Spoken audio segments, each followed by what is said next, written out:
Hello, hello, hello, hello. Can you hear me?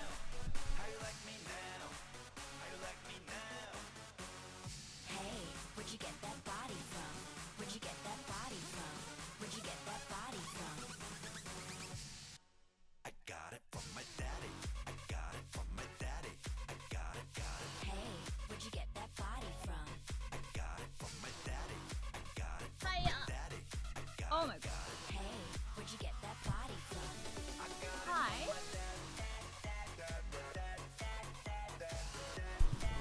Can you hear me? Okay, cool. Let me see if I posted on social everything yet. I think I misposted like a story. Sorry, Instagram is hard, guys. Oh, I didn't have time to take pictures. I posted an old picture from yesterday. Well.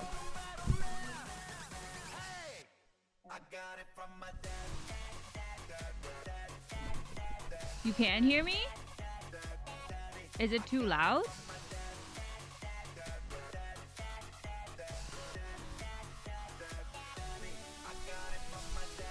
Music is loud. Okay, one sec.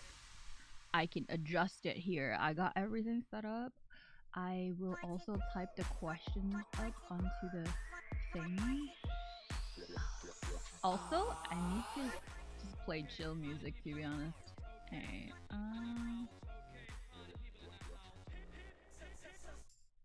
hey, how about now? We good? La la la. Alright, need to post. So I have actually I've gotten a bunch of like meaningful questions, so we can actually just do this, you know? We can do GG squad. Even like last minute, I like legit just like did a whole last minute thing, and then somehow it worked. Somehow it worked out. Must be nice to have super supportive.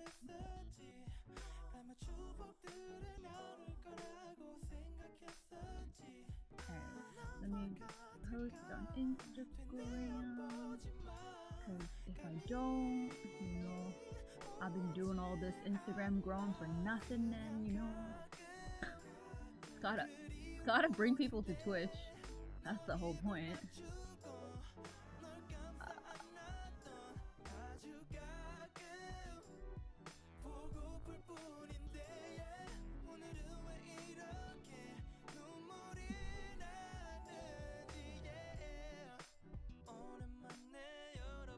Swipe up.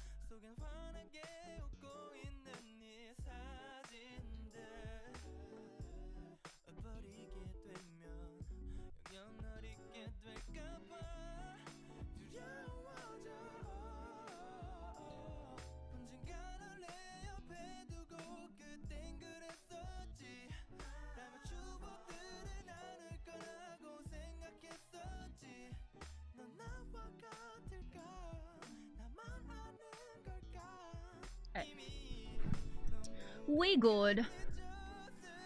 Okay. I'm right here. Oh. I'm thinking maybe we don't. I don't think we need music. Maybe lo-fi. Should I play lo-fi? Just so that, you know. I feel like probably lo-fi is a better call. Okay.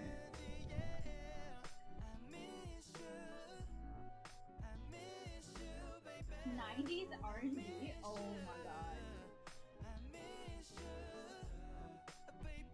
Or maybe I don't know.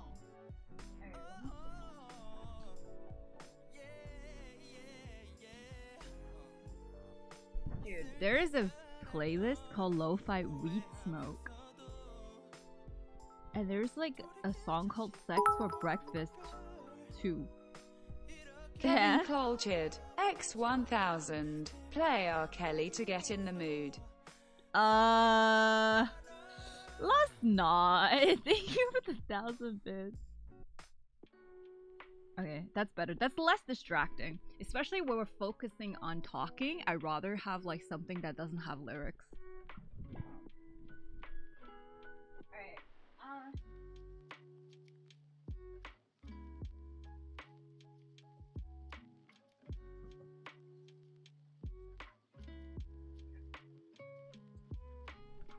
Okay. Let me...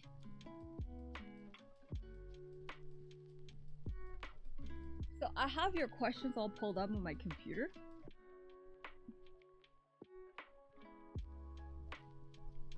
I need to get comfy. Ugh. I actually just realized, or forgot, that this is short. There's like shorts inside the skirt. It's actually kind of cool.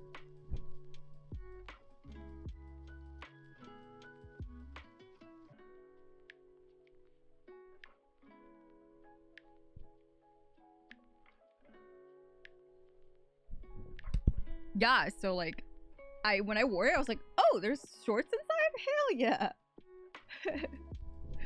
I was like, that's pretty cool. Alright, let's see. Okay, this is... You can hear me like this without me having to hold it.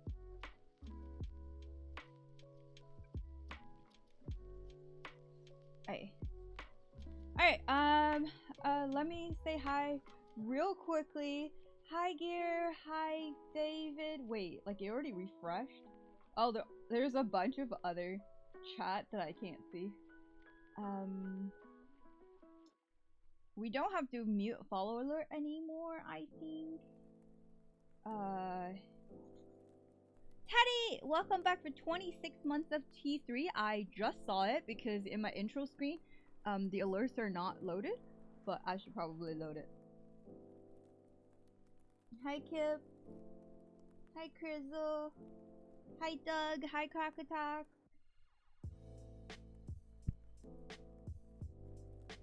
Alright.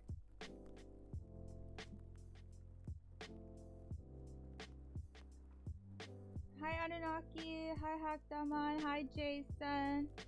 Hello. Hi, Katsu. Okay.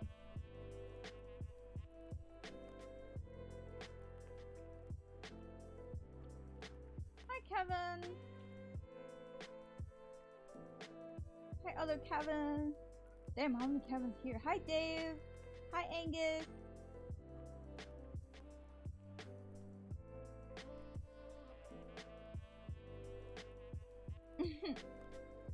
Kevin, thank you for the 1,000 bits. Whoa. Looks like I'm about to play tennis.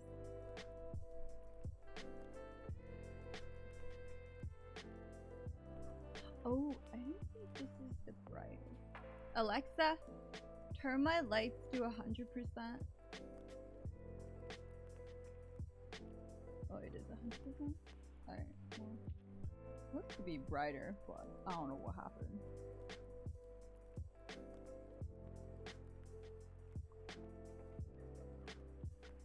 No, this laptop doesn't really overheat. And then I'm like, you're not running anything. Hi, Punk Avenger. Hi, Solju. Hello. I too play tennis with a choker. I don't play tennis at all, okay? Just because I think a skirt is cute doesn't mean I play tennis. Kevin, you were 200 bits. Kevin Colchard, X200. You don't have the thighs for tennis. Excuse me? Do I need skinnier thighs? I thought my thighs are super thick. Hi, Ruben.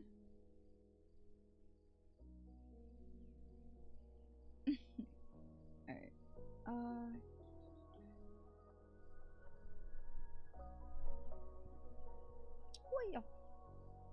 Okay, I need to get my feet out of the shot because freaky people on the internet.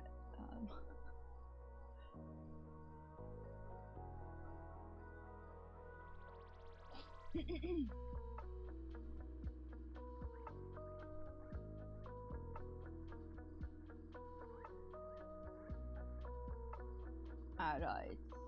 Okay, so I'm gonna start answering Dave's question because he needs to go to bed. So I'll start with him. I'll pull it up on the stream. I actually had it here. Ooh. Can you guys see this?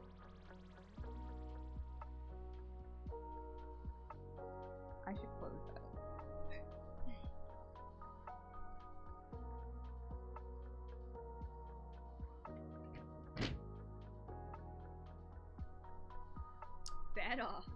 Better.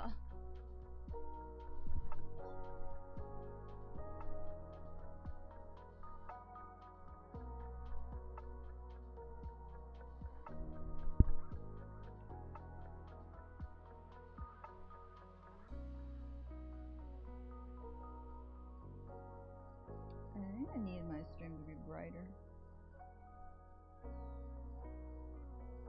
Why you gotta put it up? Why? I mean, it's fine, no? Like, what's wrong with pulling it up? What? It's better like this, so people walking in knows what's going on.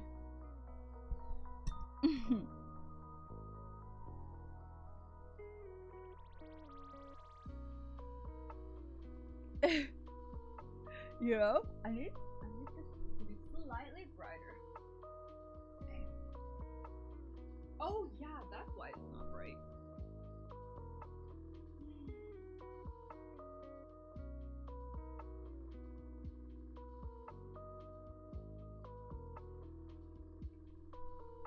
Oh, sorry.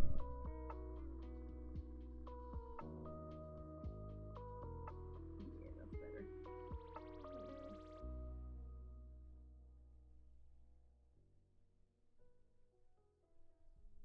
That's so much brighter.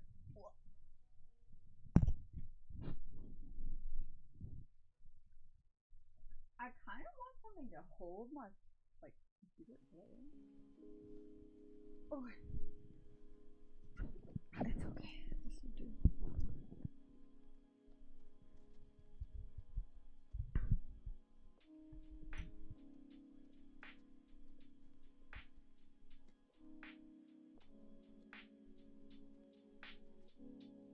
Telepathic answer.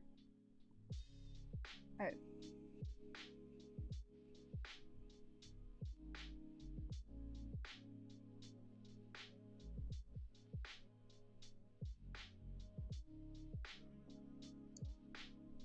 Alright, so I'm gonna read the question first while like okay, so he like broke the questions down to 3 parts. So I'm gonna answer one by one. Dave said, I'm at the age where I feel like I should be working / achieving more / earning more. I keep stressing myself out if I will be able to earn a good amount of money, be successful before a certain age. I'm also bothered by the fact that I'm graduating way later than most of my friends. I can't help but feel like I'm on the chasing end and I'm lagging behind. Any advice on how to combat this? Okay. So, first, let me see what people said. Now that economy is on life support, most people are on this position. Yeah, but I don't think he's talking about just now. He's talking about he's been feeling this anxiety for a while, and COVID's only been happening for like 3 to 4 months. So even without COVID, he's feeling like this. So just because like we're during a global pandemic doesn't mean like this kind of anxiety isn't justified, right? So I don't think that's a valid. And then also the main part about that is the fact that just because a lot of people are like this doesn't mean you're not gonna give yourself shit for it, right? Because even okay, say you're like already the 1%. Say if you're already the 1%, like top 1%, like 99% of the people are less successful than you. That does not make you feel less anxious if you're not where you want to be, So it has nothing to do with comparing yourself to others, but definitely comparing yourself to others doesn't help. I agree with that. But it comes from within.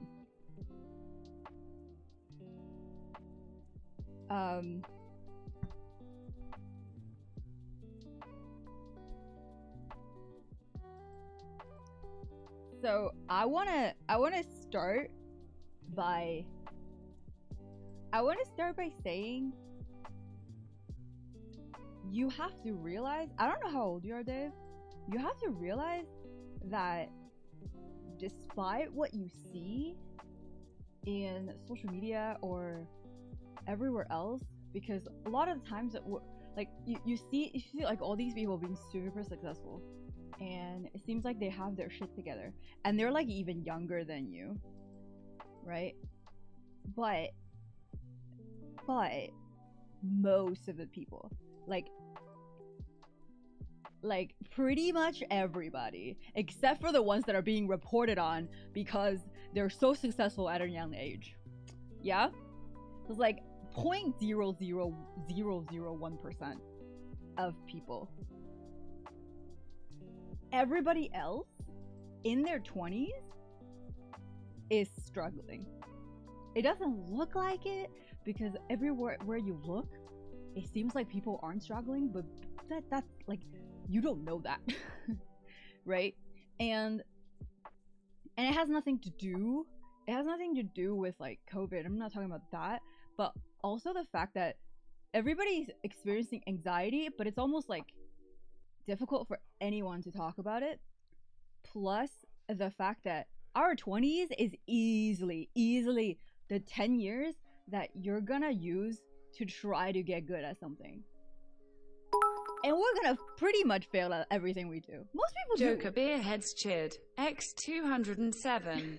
Hey there, have some bits, cheers, meow. Joker, thank you for 207 bits. Poggy you. Are your legs broken? What? Do you know what I mean? So there's that. So that's like the first part of it. But again, like I said, just because other people are failing as well, that doesn't necessarily will make you feel better.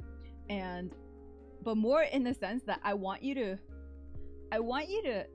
think that 20s is more for you to struggle, and it's okay to struggle, and it'll get better. That's what I'm trying to say in terms of the part, like, everybody's going through this.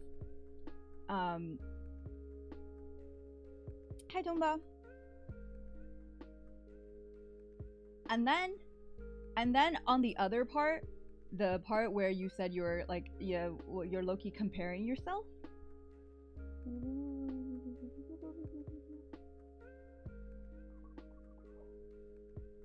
Let me see again. What exactly you say? I'm graduating way later than most of my friends. I can't help but feel like I'm on the chasing end. Okay, so you have to also realize things. Joker Beerheads Chid, X309. You're welcome, cheers, meow from sunny San Diego. Oh, it's not sunny here. I wish it were. You know? Hi, BC. Precision bit generosity?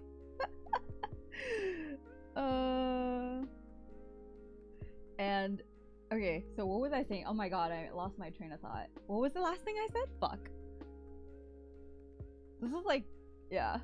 When I'm answering, I needed to like pause the alert and then like just do the alerts later.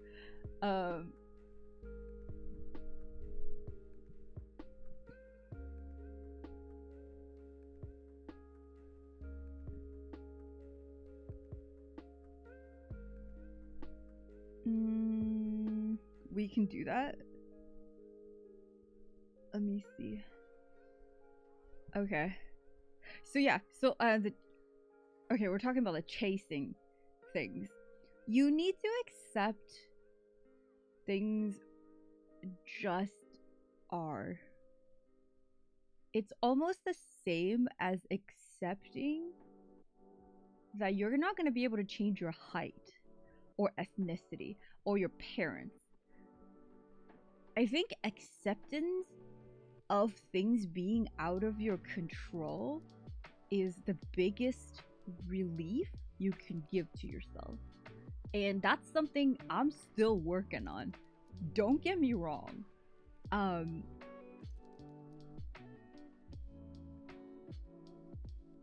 Joker, thank you for 200 bits. You had to bring height up? Well, yeah, it's something you can't change. I'm giving an example of the things that we can't change.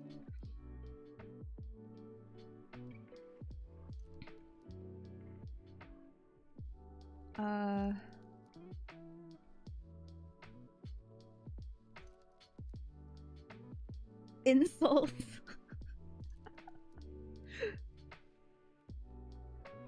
But like, you know what I mean?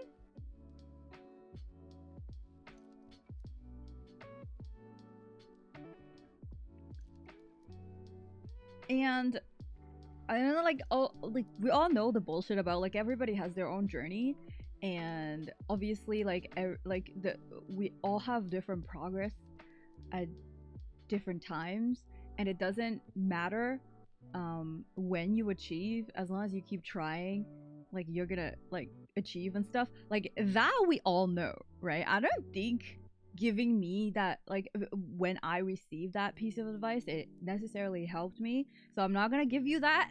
But I think you know that. I think I want to say is there's no such thing. Okay, so if you're not struggling to get food, Joker, thank you for 207 bits. If you're not struggling to get food or like get clothing, or like if you're not struggling in terms of necessary needs, I don't think you need to really stress about the fact that you're not making enough money or achieve so much. It's more, you know, the progression needs to be, oh, am I a better person than yesterday? But more in the sense that, oh, am I getting more things done today than yesterday, this month than last month? And it's okay to not have done more this month than last month, but like overall you have to look at the long-term effects of your things. It's almost like if you think about my stream, so I used to be upset if I were to get like not enough viewers for like one stream, and then I would just be like, oh, my stream's dead, no one wants to watch my stream, and blah blah blah blah. You know what I mean? And then but then that's really unhealthy, because if I look at that, then I'm like really beating myself up for something I can't control, because there's a lot of things that go into how many viewers you have. But yet at the same time, to look at your progress like a week, a month, or even a year, and then I realized, because I was okay, so I kept thinking my stream is not growing, because we always like kind of change the baseline of what we consider, you know what I mean, what we consider is good enough.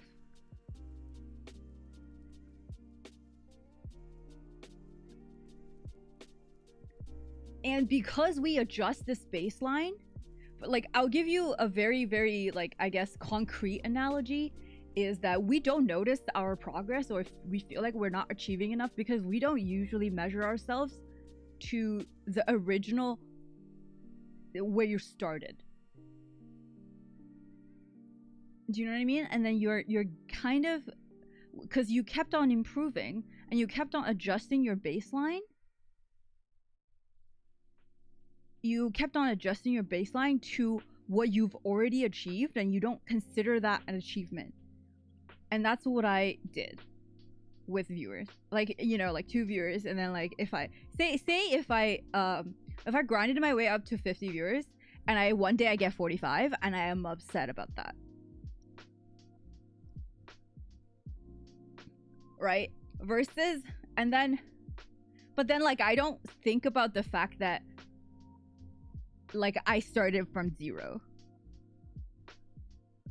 right? Or like and I don't even notice it. I genuinely feel like in my heart that I wasn't growing until I went back to look at my stats, and then like the average of say 2017 and 2018 is literally I doubled my viewers, and I didn't even notice that because my baseline kept on changing. And that's what we usually do to ourselves.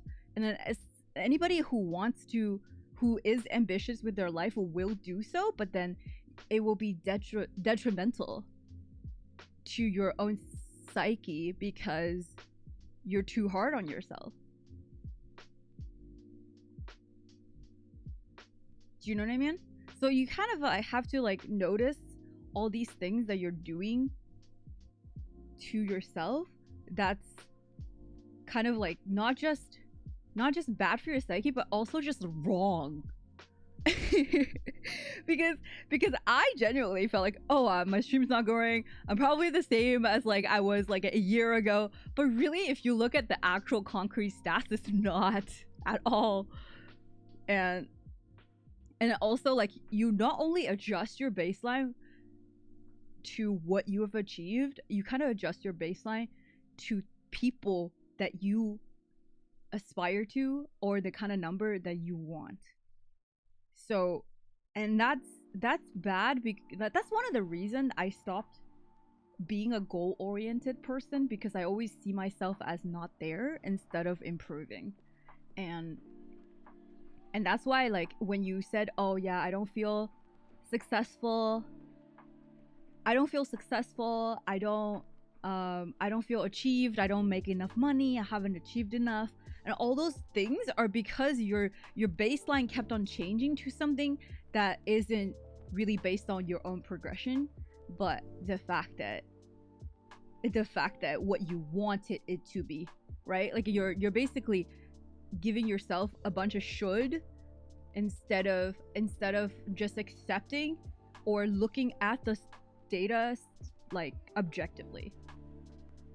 And this is one of the reasons why why I appreciate Kip so much, because he's always there telling me that I don't know what you're worried about, but literally I've seen you before you were partnered, and like every day you're getting more viewers, and then somehow you don't see that, you're blind to it, you know? And I'm like, you're right. But then I needed him to tell me that, and then so you need someone to tell you that. And but that's okay, that's why you have friends, right? Kevin, thank you for 200 bits. Many small improvements daily make big improvements over time. Yeah, it's like quantity, and eventually it'll be quality change. I gotta find myself a Kip. I mean, he's just like really good at not getting bored of my anxiety. Oh, because I have so much of it. Shit. Hi, JB. Let me see if I answered the question fully.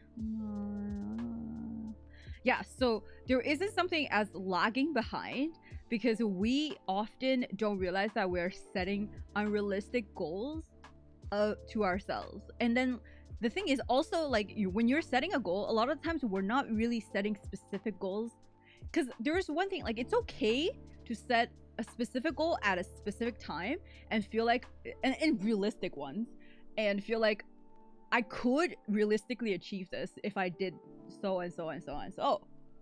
That's one method to go about it. And that's another to be like, ooh, I imagine myself by the time I'm 30, I have a house and I have a wife and I have kids. That is not a goal even. That is an imagination of what you think you want, because that is not an executable plan whatsoever. So that's an unrealistic goal, because there are so many things that are in there that you can't control. So many things. You could be barren. I'm not saying you are, but like, it's possible, right? Like the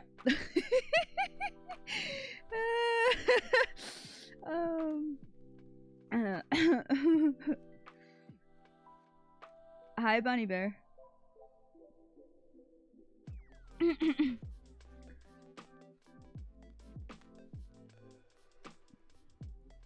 Hi, Eric.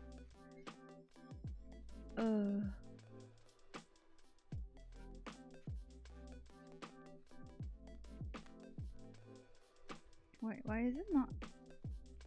Okay, there we go.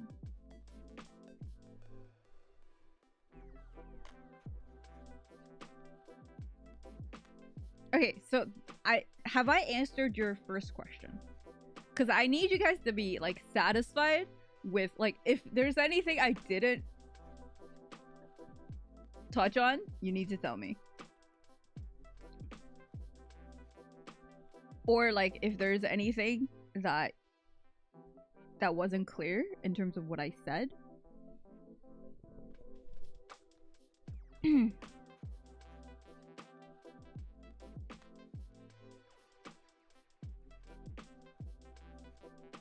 Give us a summary. Hi, Jesse. Well, okay, I can give you a really good summary. Is that first, don't date yourself. Second, be objective with yourself.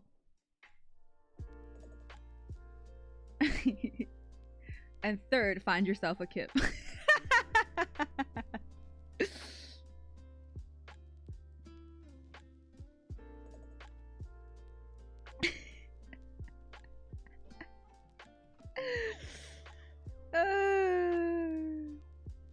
No. When I say don't date yourself is like don't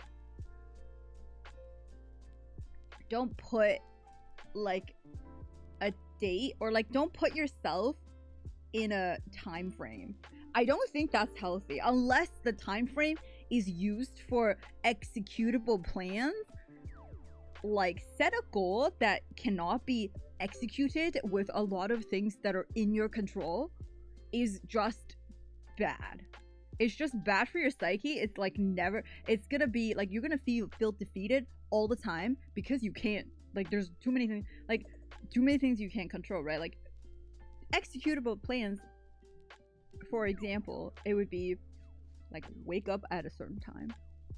Even like going to bed at a certain time isn't even that controllable, but like it's something that you can implement. Like make your bed. All these things you can execute. But like, oh, find someone, get married, have kids. All these things are not executable plan, and those goals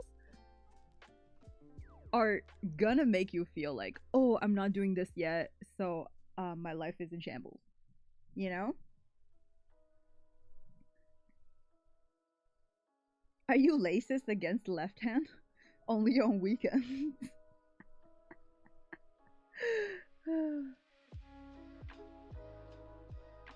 You know, you don't like, we should, I think because there are so many like legendary stories of people being so successful so young, it makes us feel like we should be a certain way by the time we're 30 or whatever it is. But at the end of the day, accepting all these things are out of your control and being successful, there's so much of it is luck, and a lot of it is also hard work and persistence, right? And you like, it cannot be okay, not that like social media there isn't luck, but like you see all the people that are like super successful, they work really really hard, but it doesn't mean just because you work hard you have to succeed, right?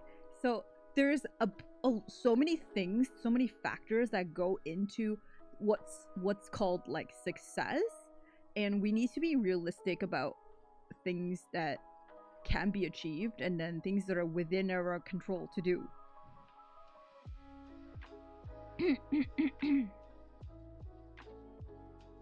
Yeah, but like you can't look at the success stories and think, oh, I'm a piece of shit because I don't do this. And not to say you're not, you probably are, most of us are, but that's okay. And even if you, okay, so if there's anything I understood through my Nana's passing is the fact that just because you haven't achieved anything like that people will celebrate, like in terms of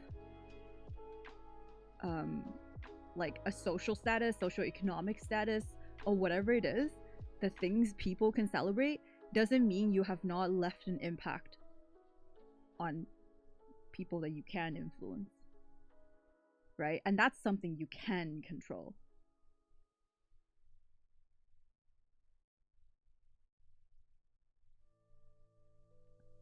Right? That's something you can control. Like to the people around you, to the people that you do have, you already do interact to, and you can still influence all of them. Maybe even more, way more than you can to the mass public. And it doesn't matter. Right? Piece of shit again.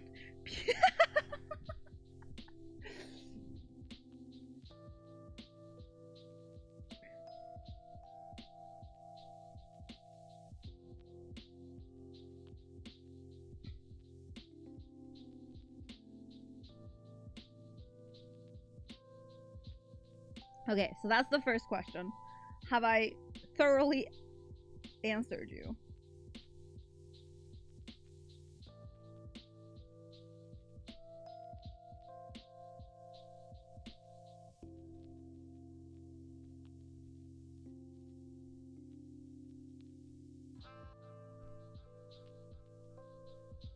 Okay,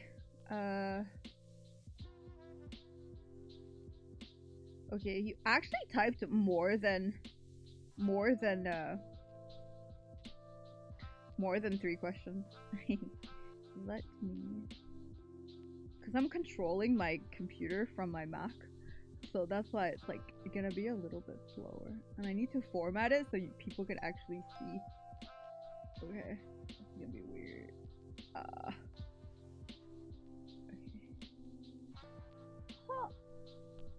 Huh.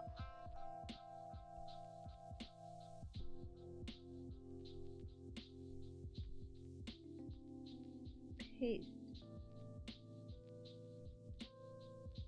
That is a long ass question.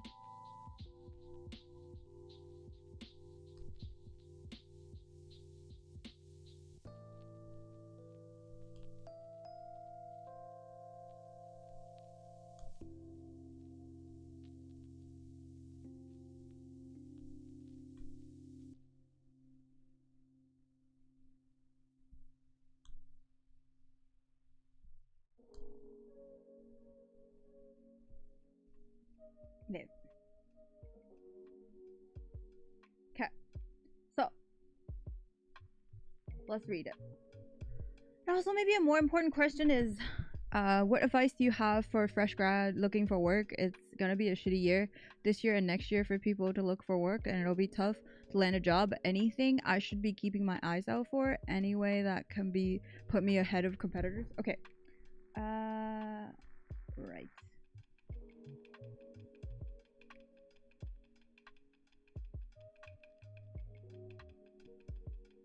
When the fuck did she say that? Wait, what?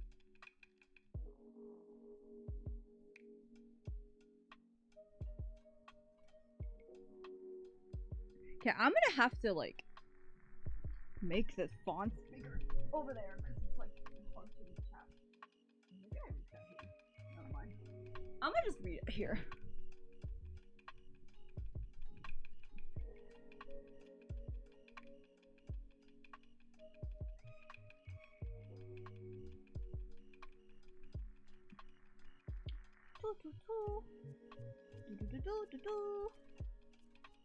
Okay, it's easier like this.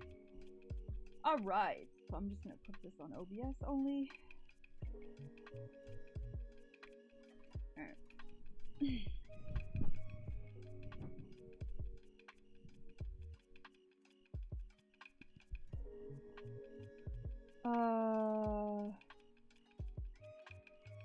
First of all, if there's anything I have realized is that pretty much every year,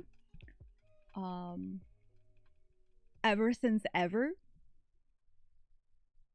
we all say it's gonna be tough to look for a job. It's never easy to look for a job. So I don't think, yes, it's gonna be difficult to look for a job in terms of COVID, but at the same time, I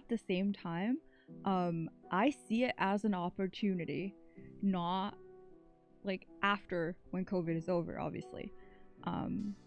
Because when you think about all the people that are already laid off,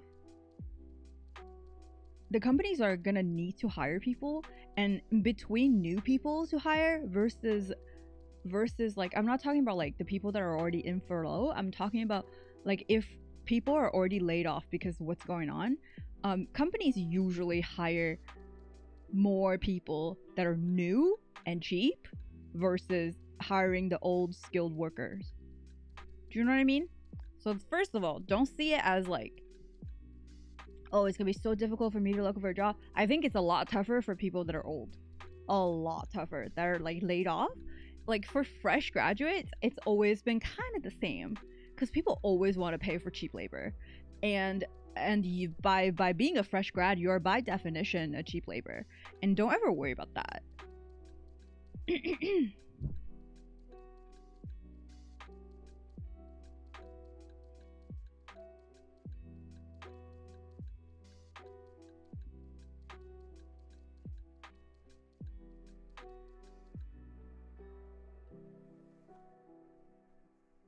Okay, so that's first.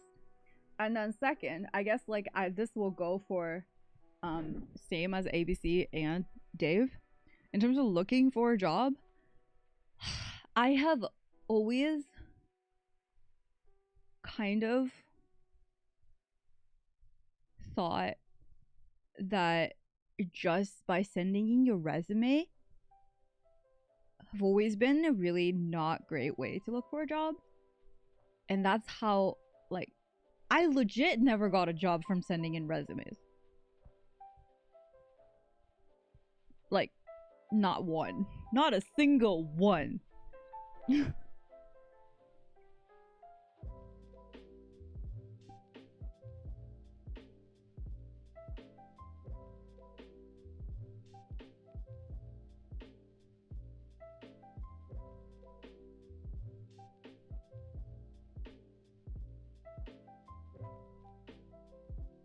That's a pretty cute cloud back there. Y'all, I really like it.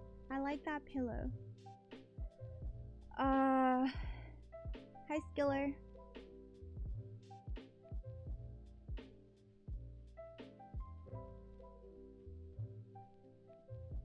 Hi Phil. Okay, so I need to get into how I've gotten my jobs, and then I'm gonna go into, well, like, my headhunter experience has never really benefited advising fresh grad, so I'm talking about how I got my jobs when I had no experience, instead of like, because headhunting is like, when you're dealing with headhunters, pretty much is like they only look for people that have already a lot of skills. So this is why, like, I could tell you in terms of interviews and how to prep for an interview and stuff, but like my headhunting experience has no bearing on fresh graduates whatsoever. Like, nothing.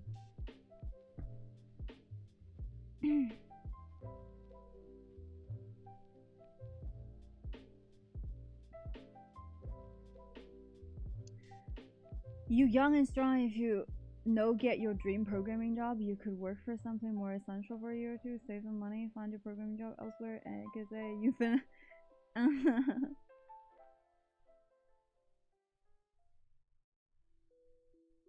The rest is history. Okay, so I wouldn't recommend you to do like cashier jobs, or at least I wouldn't recommend you talking about it on your resume. You can say you do that while you're in school, but I wouldn't put that on your resume. Like, you can have a job like that, but like when you're looking for a job as a programmer, I wouldn't recommend you to put that in your resume.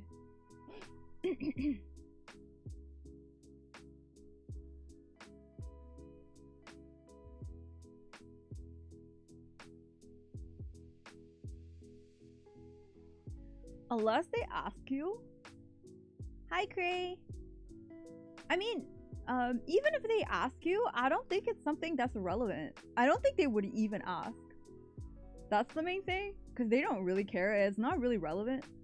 You're making it. You're having that job because you want to have money. Of course, everybody does that.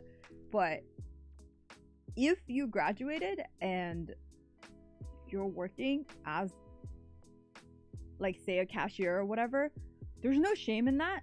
But at the same time, this is what's gonna, like, this is the message it sends to headhunters or like HR, is that you can't find a job and then you kind of gave up.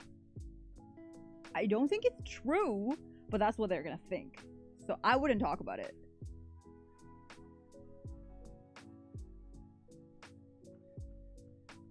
You know what I mean?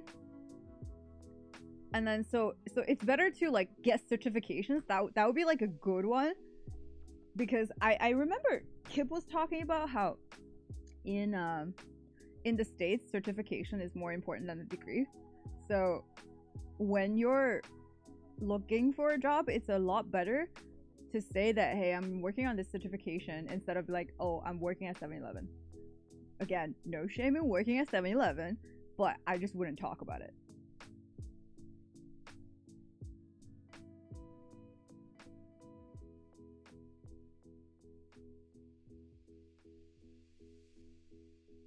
Do you know what I mean?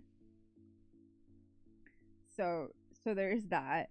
And in terms of like looking for a job as a fish cat, how I looked for a job was I reached out to people.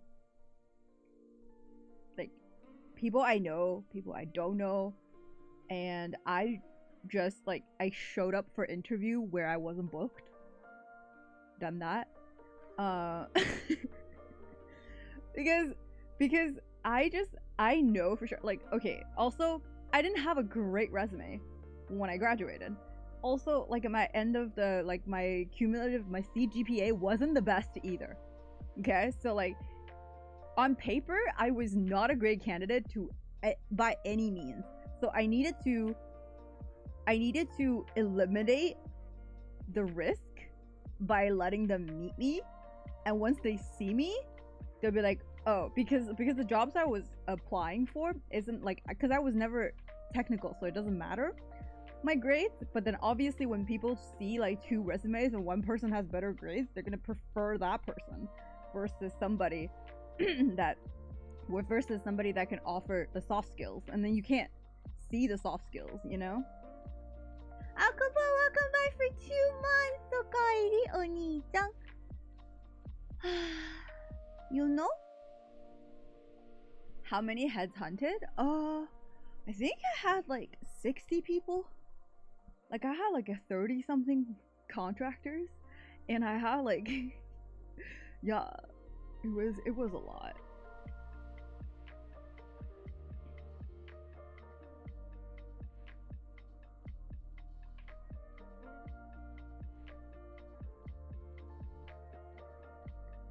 So yeah, so that's what I'm trying to say. There's some, like, everybody has LinkedIn, right? And then I would reach out to people on LinkedIn and basically just write my cover letter as the email to write to them. Usually a lot of people have the whole friend request thing, like connect request thing, open, so that you can just send your blurb in the request. You don't even have to pay for email, because emails are expensive and scammy. Also, you can send an email, like usually the company corporate email, you can probably like look at the company's website and figure out, like, and go to like LinkedIn, like this is all research skills, and go to LinkedIn and then just see, like, it's usually their first name dot last name at the company address, and you could try a few ones and just like send them all, carbon copy maybe, I don't know. Like, I've done all that because this is all like my cold calling skills. like just research, and then like I could probably get their extensions if I wanted to, just like very easily. And then also, for example, IBM, if you have the person's name, you can literally get people's extensions by searching their directory. It's just there. You can just call them to their extension. It's really easy.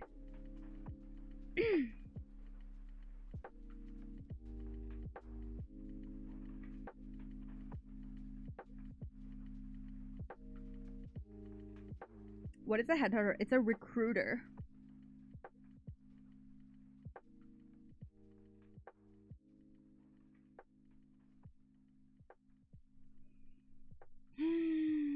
I looked at work holiday visa to US. Supposedly. Okay, but what are you gonna do? Were you thinking of working in the US? As like, what was your plan? Like, I'm not saying like traveling is never a waste of time, but it depends on what you do. You know? That sounds stalky. It's not stalky because you're not trying to get personal something from somebody. You're trying to offer them something, provide value to them. It's whatever. It's not like I'm like following their work and shit.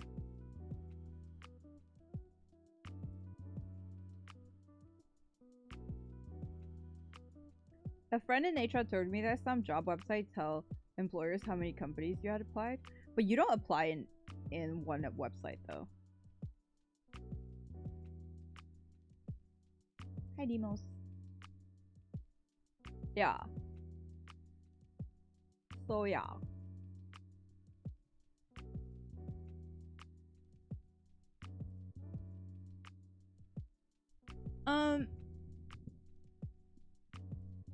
What was your intention of doing this work travel thing? Like the travel part-time visa thing? What were you hoping to achieve? More like, oh, I want to relax for a year, or do you think it was gonna benefit like your career?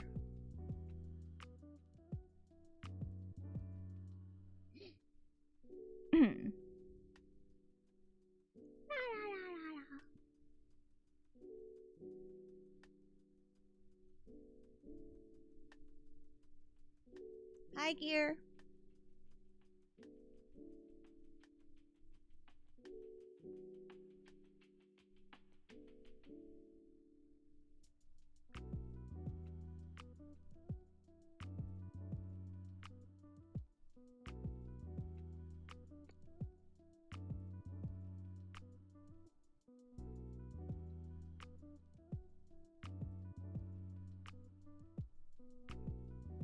Hi, Alex.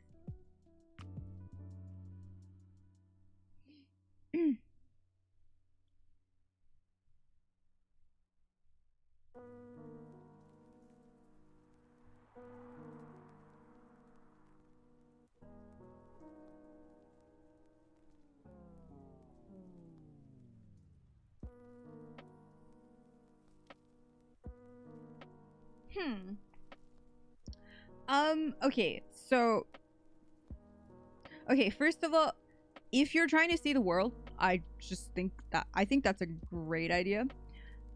Yet, if you think think about how you're going to be at the end of the year if you don't find an in for a career. And if that doesn't stress you or depress you, then you can do it. Because you make that decision by accepting the lowest possible outcome. Because if you can't accept that, because you already have anxiety about not achieving as much, and then you spend another year to travel and get to know the world, and say if you that didn't help your career, how you're gonna feel.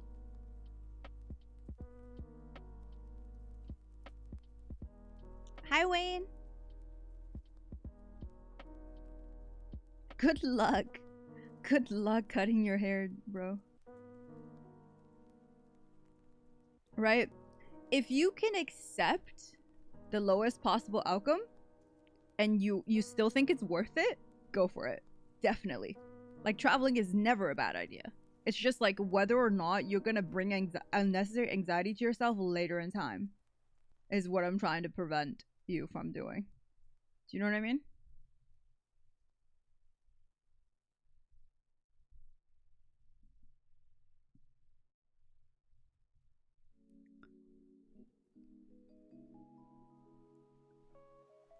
Hi, Oracle. Yeah. Yeah.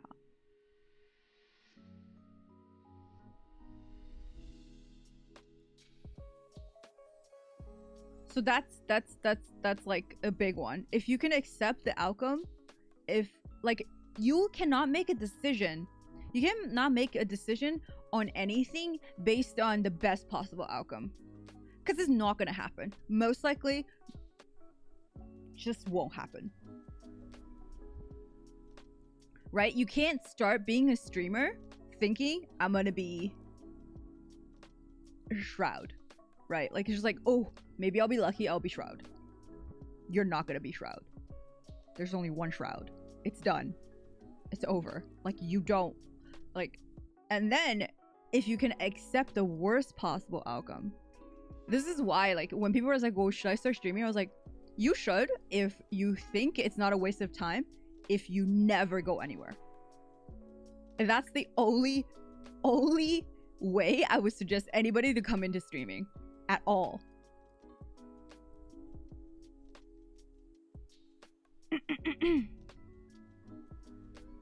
Hi, Nicole. Respect so much for girls. Oh yeah, I cut my own hair. Yeah. So, you ask yourself whether or not you truly love something is when you feel completely fine accepting failing at that thing. Then you really love it. Otherwise, you don't really love it. You love the possible success that it's gonna bring you, but everybody loves success. So, that's not really love. That's more just you thinking you'll get lucky.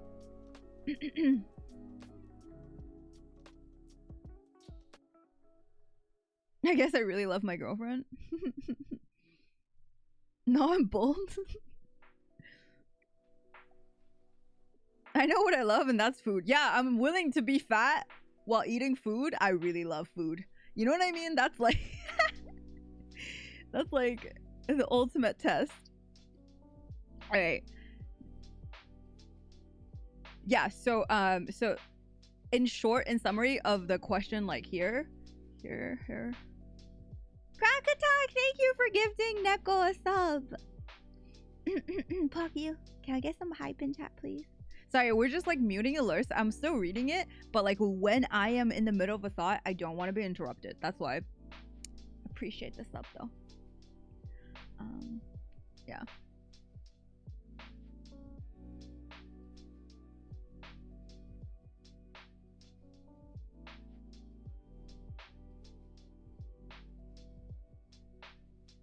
Hi, Porterhouse.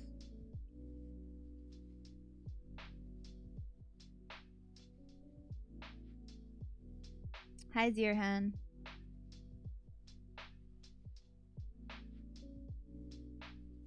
Okay. So, in summary of this question is that it's always gonna be tough when you have no experience to get a job. Like, it did not change. Whatever is happening to globally right now is actually an opportunity to any new graduates, since a lot of people are laid off, and then people are going to be looking to hire, and it's a lot easier and cheaper and less resources costed to hire a new person, even with training them, anyways. And then to put you ahead of the competitor is how you're going to stand out by cutting out the middleman, by like being able to converse with the person that's hiring, being able to go to the interview and let people see you and then make an impression there, because otherwise you're just that piece of paper. And if your piece of paper is better than everybody else's, you don't have to worry about it. But if your piece of paper is not, then you have to think of ways to cut out them evaluating you on a piece of paper. That's all. All right. And that takes guts. That takes guts. But yeah. Good luck. All right, next question. Dude, that's a lot of questions. the whole segment is just gonna be Dave's questions, yo. I'm not complaining. That's content for me, but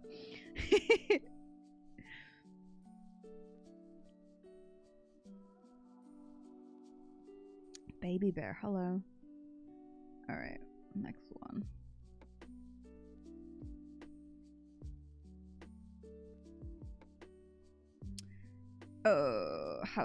Okay, this question I can just type it out. It's easier like this.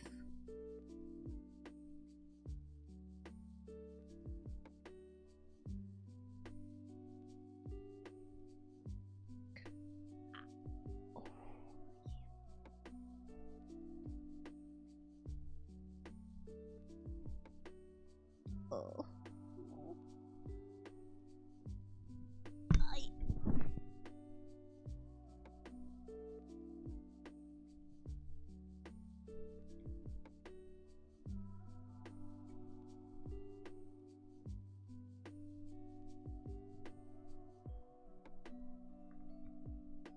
Okay, so this one is just like how to improve your communication. I mean, it's kind of broad, but I can probably touch on that a little bit. Saving Private Dave Sunday stream.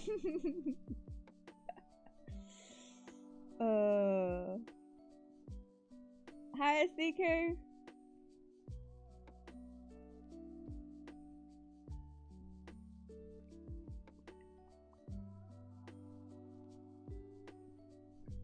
Actually, that's not a bad advice. It's just like, how do you improve your communication? Just talk, forehead. Yeah, practice. It's literally okay. So I remember I've explained this to a lot of my friends that have like social anxiety, or I guess they're not confident when they talk.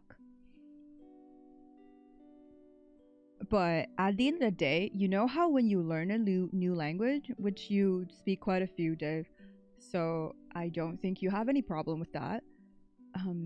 However you improve in a language, it's literally how you improve your communication skills. It's all like, it's basically science, even though people tell you, oh yeah, it's soft skills, and like, you know, you can't, like, sometimes you're just not gifted in soft skills. No, it's bullshit. Okay, I am not gifted in soft skills myself either, but at the end of the day, like, I can only learn things. Okay, I am a person who can only learn things if I have found a methodology that makes sense to my head, and my head is very problem solving oriented. Like, I cannot learn something if I don't think there is scientific method to learn it. You know what I mean?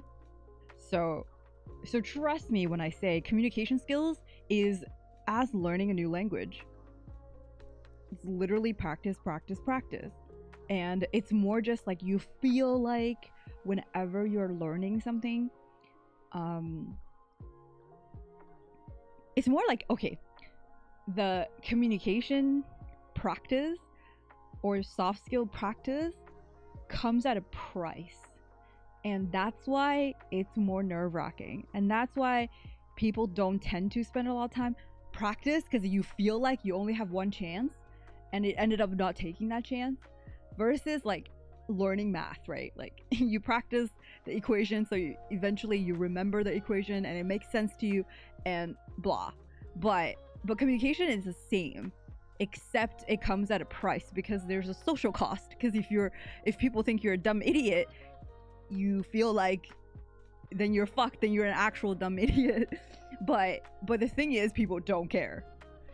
Like, I think the biggest thing you need to take home in terms of like improving your communication skills and soft skills is to take solace in the fact that people are so self-absorbed in their own shit that they really don't give a shit if you fuck up. oh, you seem awkward, or whatever it is, you know? Just try, and they don't care. They won't remember.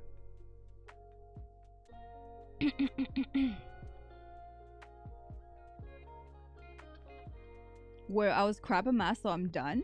Wait, no. It's not about being good at math. Like, being good at math does not make me better at learning communication skills. Actually, it makes it worse because I had to figure out a methodology that is similar to mathematics so that I can think about it more in a science way instead of like, oh, this is like this gimmick that I just either have or don't have. No. Because then I'm doomed.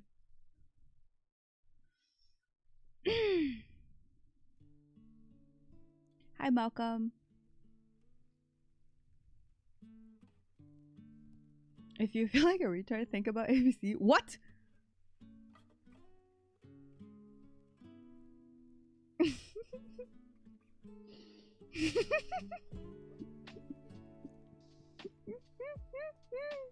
That's literally what he's talking about. Hi, Kami. Them not remembering gives me hope in League of Legends. Yeah? Why? Why is that like related to League? But yeah, so do you know what I mean? Does that make any sense to you, what I just said? Like, in terms of improving communications? What is it that you feel like you need to improve on communication skills?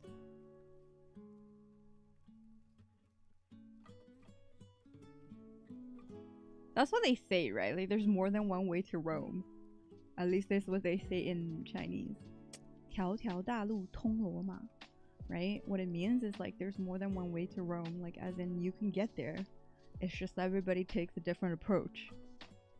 Like, so many people don't believe me when I say I'm an introvert, but I am. And I'm like a de facto, like, social interaction exhausts me, and oftentimes I hate it. I prefer to play League of Legends over going out to hang out with my friends, even the ones that I really, really love and I've been friends with for 10 years.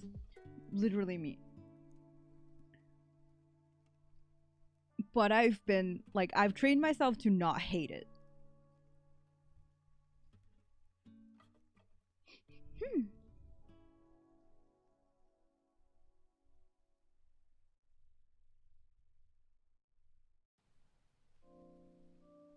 Partly it's that I can't get my point across, and also partly that I feel like I have a quota of social interaction.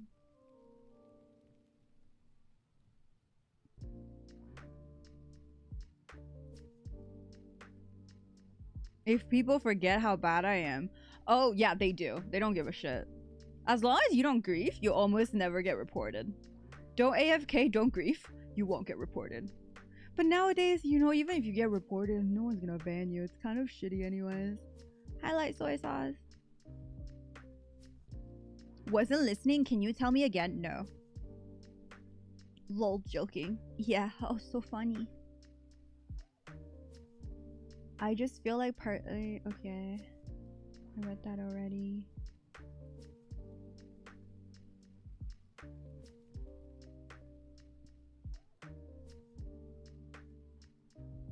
Yeah, so it's something that you can train yourself not to love, but not hate. Or at least good at it.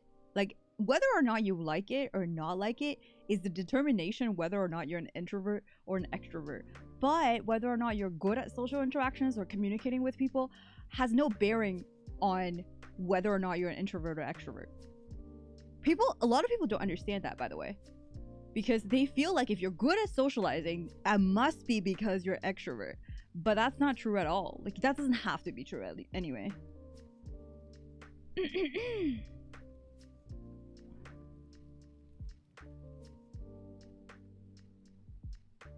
But yeah, that's what I'm saying.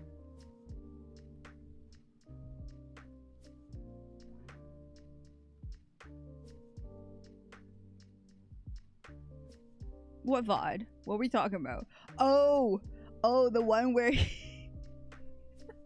picked up glasses on the floor.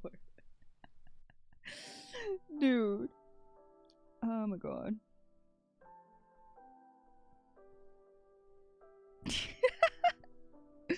But yeah, just practice and don't give a shit about what people say. I know it sounds like terrifying that people might think you're a dumb idiot, but it's okay. Like, they don't remember. They don't care enough, you know? And you can always practice on people that you don't know and you're not gonna see again. So then you feel like the social cost is a lot less. And I don't know, just say hi. Start with a hi. A hi can get you so many places. Just saying hi, you know?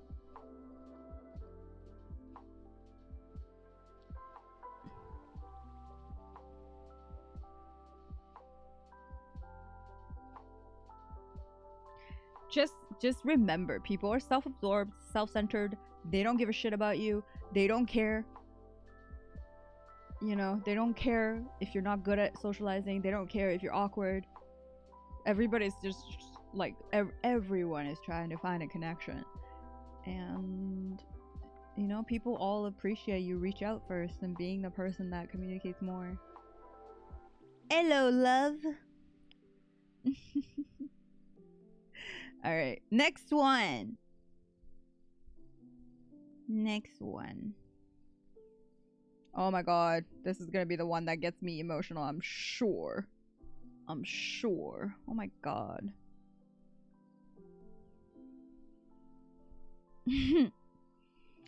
Yowza. Yowza.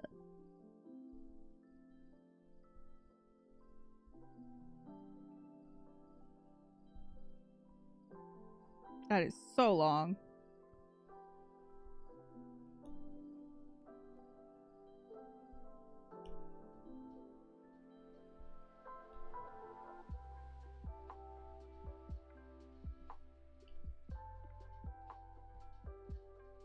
I hate this that I have to format it. Why is it like, why is this text box so weird on like OBS?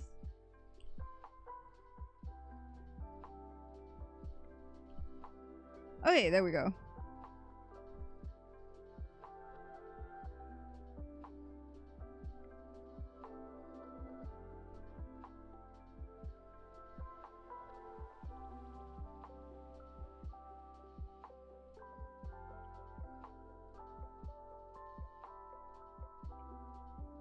For ants? Yeah, I have to format it. It's weird. Okay, tell me, like, if you guys understand OBS more, tell me how I can do this easier. Because, okay, I thought about, hi, Andy.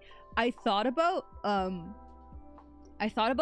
doing, like, a Google Chrome thing on the screen, but then I was like, oh my god, that's, like, giving me anxiety, because I just feel like I'm gonna accidentally leak people's emails and shit, so I don't want to do that, you know?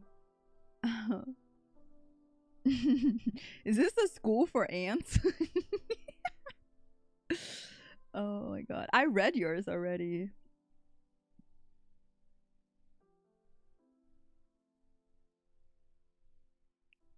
Okay.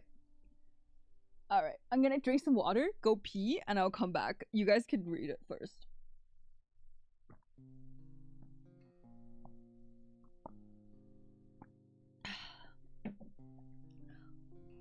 Oh.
fucked up my bangs. I don't know which one is where, which goes where. So I guess I just won't have bangs.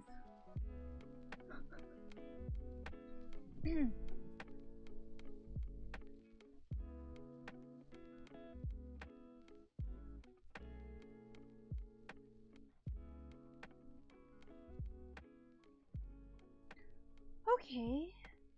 Is it laggy? Alright. I have what I think are the toxic parents, where they look like they're open-minded on the surface, but on the inside they're quite selfish and toxic. Fight happen all the time, and I'm caught in the middle quite often. It causes quite a lot of anxiety and stress. I don't know if this is a valid thing, if I'm honest. But I thought I'd give it a go since it's really bothering me mentally too. Okay, so this is kind of like something I've been through quite often.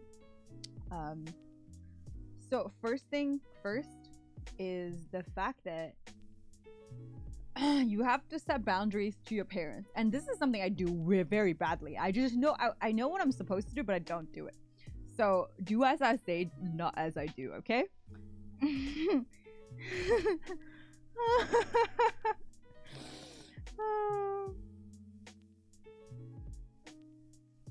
Do a translucent backdrop. Okay, let me do that. Is it in properties? Background color. Select color.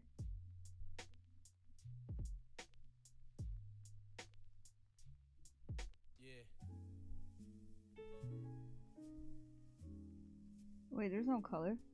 How do you do the color? Oh, background opacity. There we go. Oh, is it better? Good?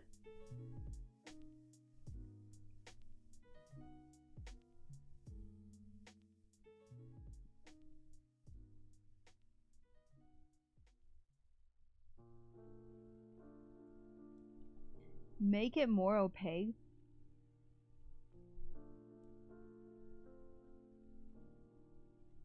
Like more blue or less blue?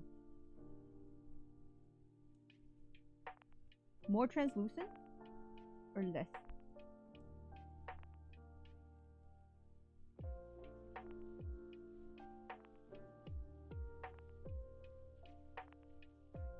Like this? Ew! That's ugly. I'm sorry. I don't want like that.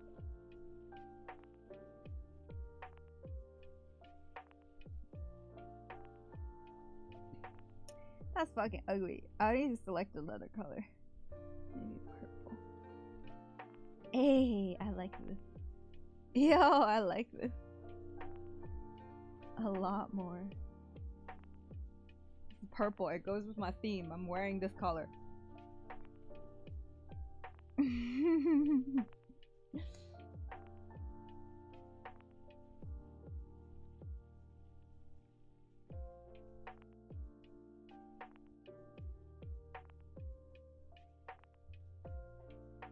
Hello.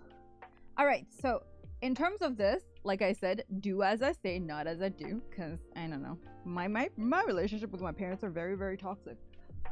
So my parents fight a lot. First of all.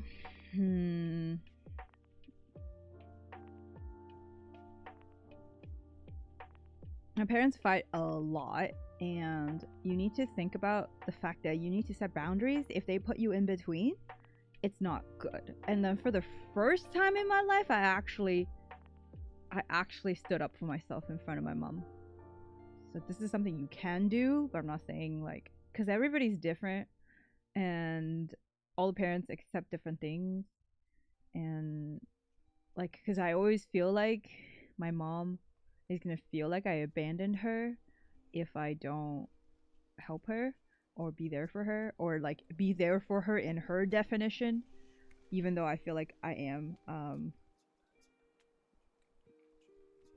Do you know what I mean? Even though I am kind of, hi Kipling, even though I feel like I've always been there for her, but it's more just like, you need to be there. Like, she feels like I need to be there for her when she needs me, or like in the way that she wants. And okay, for the first time in my life, I sent a giant essay to my mom, and I literally said, the last time you asked me, because like she basically called me for an hour, complained, talked about my dad being blah blah blah blah. Yes, my dad is not making shit easy either. So a lot of her points are valid, but there's nothing I could do, because whenever I go to my dad about all these problems, he sided the story. He's like, you don't know the whole thing. Why are you here telling me this? Blah blah blah blah blah. So at the end of the day, it's really, really difficult to be stuck in the middle, because like unless you're there, they can both hear each other, which like each other's existence kind of make them more self-conscious to not misrepresent the facts. But that's still not okay, because you're not a therapist, so you're not mentally equipped or professionally equipped enough to help them, really, right? And then also, you're so invested in their relationship, like you always have your own bias, so they should never put you in that situation anyway. But they're fucking Chinese. Okay, your parents are Chinese, right? Like Malaysian Chinese. They're Chinese, so they're not gonna fucking care. And they don't have any friends. Like, I don't know if you guys know this, but like that generation of Chinese parents, or like, I don't know if it's like common in Asian parents, but like Chinese parents of that age, they do not have friends. They have acquaintances. They don't have friends. They don't have people that they can talk to with no reservations and then just like tell them about everything. It doesn't work.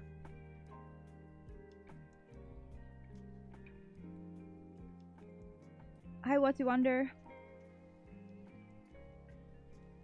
Kipling.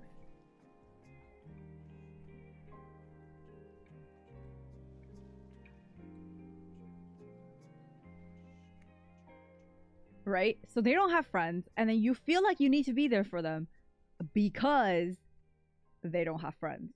So somehow you're their child, so you're their therapist. Because they don't trust the therapist either.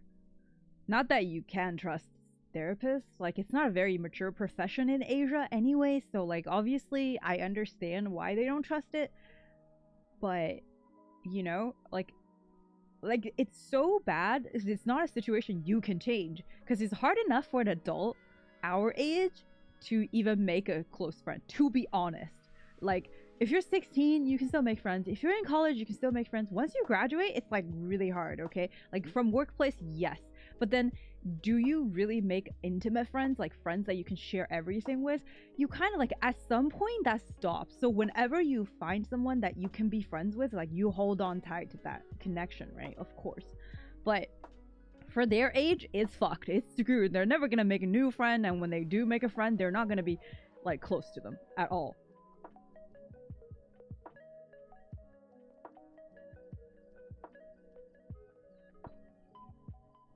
Habibi all over the place.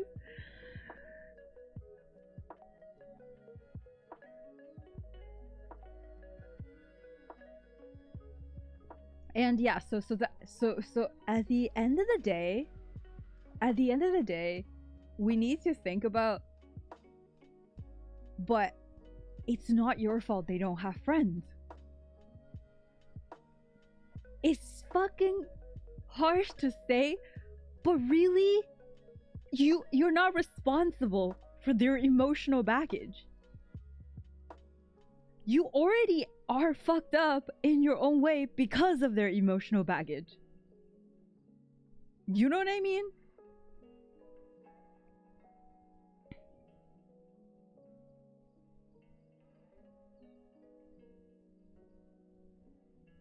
If I had a girlfriend, I might trust someone with clothes.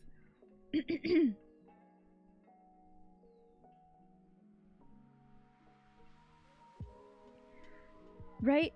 And then, okay, that's the thing. Like I said, do as I say, not as I do, because I still fucking bear my mom's bullshit all the time, her emotional baggage, whatever she wants to say, just because I love her and I don't want her to feel like there was no support system because she didn't build it, and then the only the only thing that she paid a lot of effort is to raise me, and then so I kind of feel obliged to be there for her. But at the same time, technically, it's not my responsibility. There's a difference between like what I'm able to do and what I think is right. Okay? So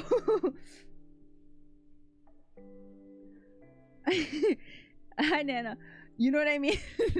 so you need to so what I did to my mom is I told her the truth, because that night she called me and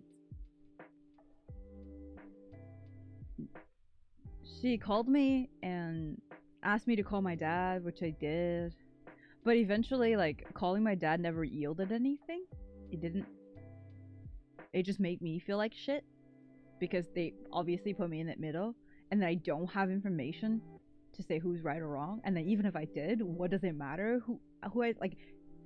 Whoever side I pick, it's just gonna make things worse. What's the word? Exacerbate? It's only gonna make it worse. Is that a word? Is that a word? That is a word.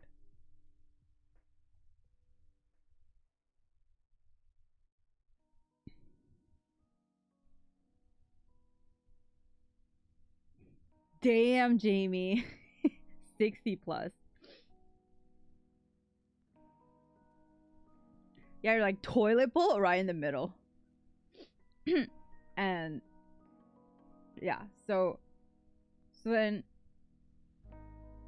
I basically, that night I didn't sleep until 6, because I was already going through some stuff, and then plus quarantine, not being able to go out, being alone completely in quarantine, like all that shit fucks with me, right? And I already like am mentally super stressed. And then my like I called my dad, and that made me feel worse. And they were suggesting some fucking ridiculous thing that's gonna put like all of us in more jeopardy.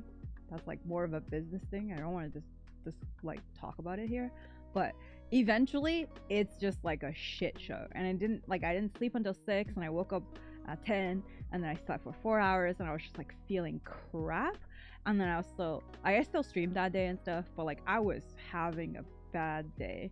And then the next day she called me, and then I didn't pick up because I didn't want to face her, because she wanted to know the results of my discussion with my dad. And I just like that, I saw her call, and like I felt like my blood was boiling.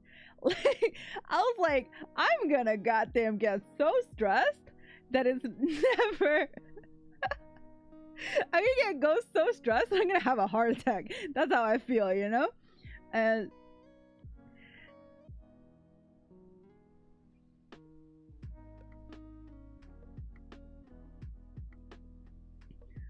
then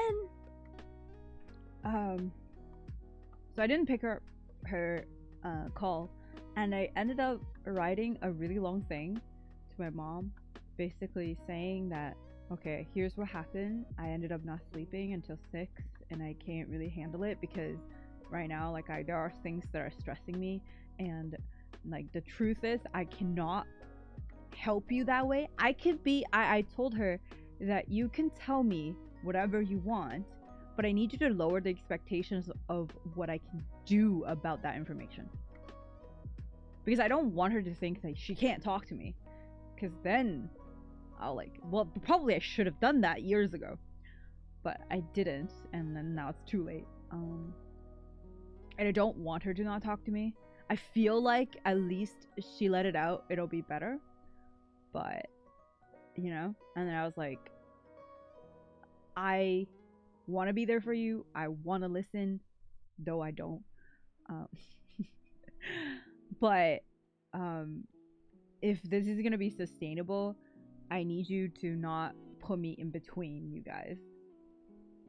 You need to not tell me to like talk to my dad about certain issues when you cannot communicate with him. Like, I don't know the situation. You cannot, like, I'm 10,000 miles away and you think I can help you, like, realistically, while I'm being here?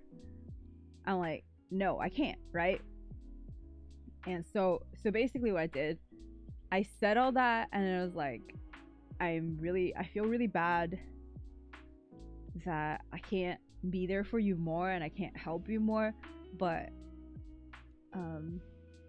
I hope you understand that, you know, I can't, like, I also have certain capacity for this, and then I am not a professional and I can't really handle it because I am not neutral, I am biased, and I am not professionally trained for dealing with any of this. So I can be a listener but not a problem solver for you. So that's like the whole gist of it, but I obviously went into details of what I said, and then and she did not even acknowledge. Oh my god. You know how, like, Asian parents, whenever they call you and you don't respond, they give you so much shit. They're like, why don't you respond to me? And then you write, like, you pour your heart and soul into an essay and you send it on WeChat and they don't even fucking acknowledge. Hi, Chava.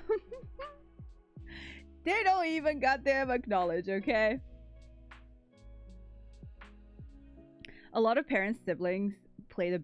Oh, of course. Of course.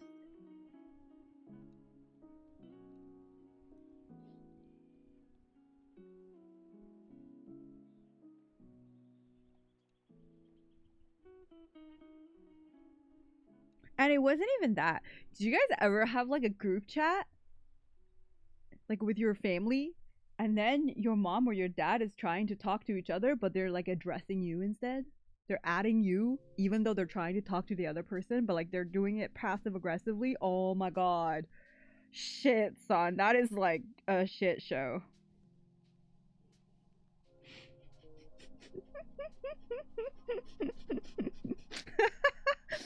Dude.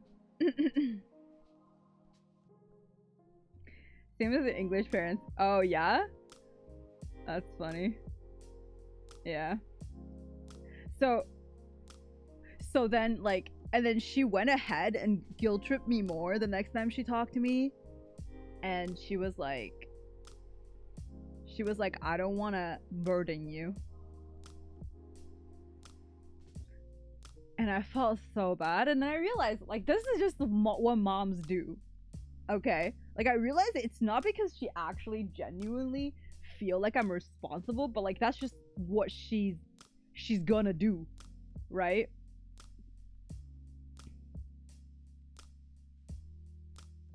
Don't want anything to do with it. Hi, Radish.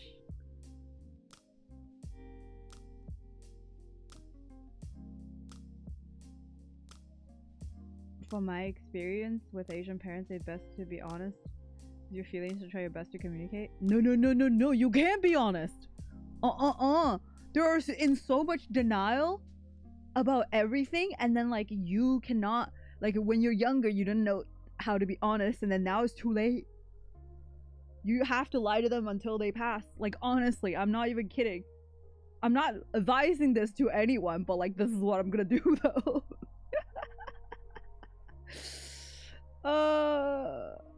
You can't be honest. Like, the amount of brutally honest things I want to say to my mom, I just feel like, no, fuck that. No, it's not happening. Ooh. Some parents even use the guilt trip card just to make people feel like shit, even their own children. Oh, of course. No. You can't be honest. What? Like, if you dealt with, like, fully, because the thing is, when you think about it, ABC, your parents are not, they're already way more open-minded because they didn't marry within the race. Do you know what I mean? Like, it's already a light year ahead of our parents, because our parents have, like, reinforcing values, and they've been doing that for over 50 years, and it's not gonna...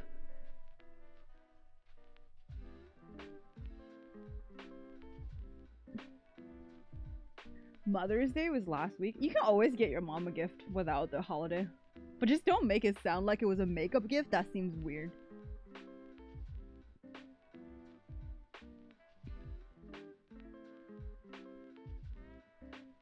do exactly what I said, the opposite. Honestly, worked with a plan to back it up, give them reason to understand your POV. Of course, some will be hard-headed. I think it's the fact that they'll break down and they don't have a fallback system, and like I feel like Kip, even your situation doesn't really kind of apply because they're already living in North America and your mom has the church, so that there is her support system. My mom just has me. My brother is too young, and if I don't step up, or if I don't take the hit, it'll be my brother. So do I rather take the hit, or do I risk my brother's mental health?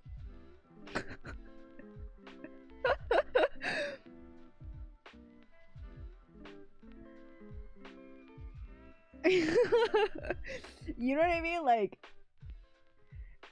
they're not. I know it's me just being a pussy. I know that. But I do not want to risk. I do not want to take that risk. I probably could have done it when my mom was younger. But I was not mature enough to know what is being honest. Like, what is the truth that I need to tell her? You know what I mean? When she was younger, maybe I should have done it. Sure. But I was not there mentally.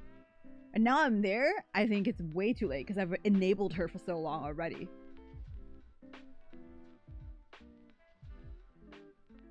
I mean, it's not like I don't communicate with her. I do communicate with her. But it's like, with honesty, it's not possible. It's with enough honesty. As much as I think won't break her, I guess. Sure. I'm still trying to be honest. Like, I'm trying to be honest about my feelings. I'm more trying to, like, kind of appeal to my mom's, like, motherly side to protect me, because I'm, like, appealing to her, you know, to that side, instead of telling her, okay, you're wrong here, and abandon your entire belief system.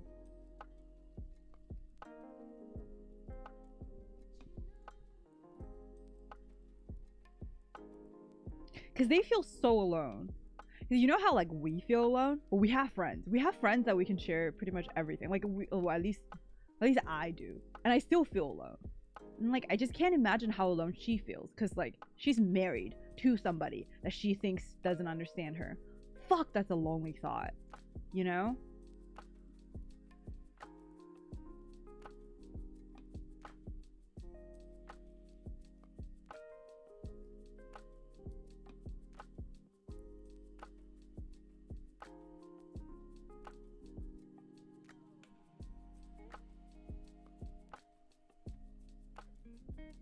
Asian women definitely hold grudges, no disrespect. I have no idea what you said has anything to do with what I was discussing in terms of Asian parents. What?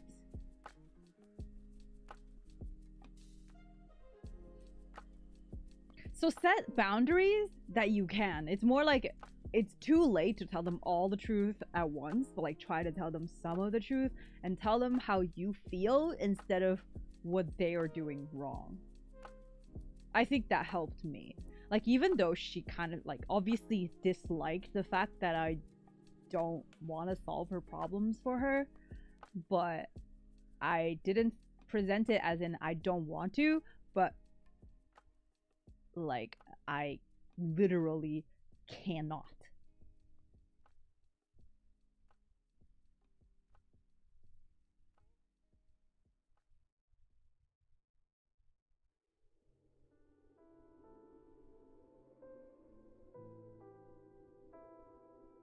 Right? Like, it's more like telling her, because at the end of the day, she's still your mom and he's still your dad, and then they eventually still love you, right? Like, that's I think that's the part that makes it hard, because they do love you, and they have been, like, I would say, in terms of their relationship, they're not great parents, but like at the end of the day, they still loved you, they took care of you, and they raised you, so you're grateful and you love them. But they're being jackasses when it comes to this, and then so that's why you want them, because whenever Asian parents, when it comes to you saying no to them, at least like the ones that are like hardcore in Asia, you know, when you say no to them, it throws them off so much because you don't ever do that.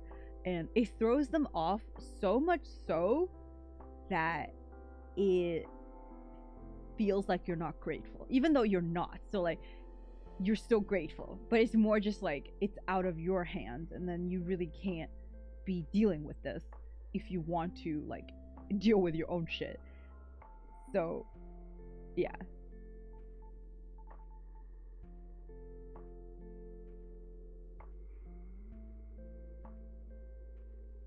Hi Dra, bonjour. Your voice is muffled? Am I? Is it muffled, guys? Hi Carl. How's the new phone? Pretty good. Okay.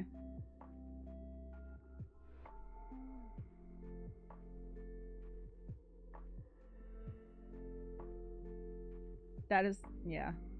Reject, yeah, I don't know what you're talking about. Like, it has, like, what I was talking about, like, the generational kind of differences between Asian families versus Asians are stubborn. Like, no matter how many times you say not in a derogative way and no disrespect, is kind of like just low-key racist, because you're just like, I'm talking about like something that like we experience, and you're kind of throwing the negative into the pile. So it's like kind of like it's a little fishy, yeah.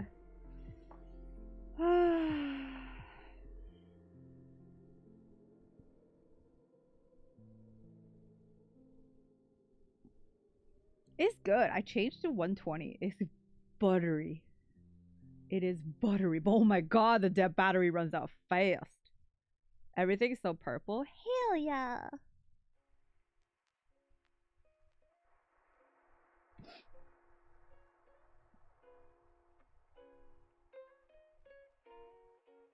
Yeah, so you just need to kind of remind them that they're parents. Like, that's what I did, I guess.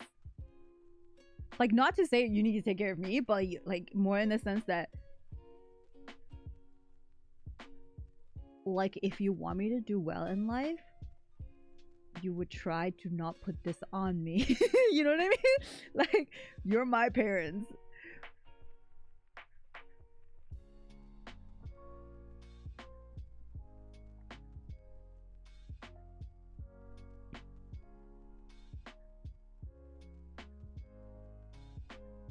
Buttery to battery. Take and adapt. All right. Oh my god, that took a while. All right, next one.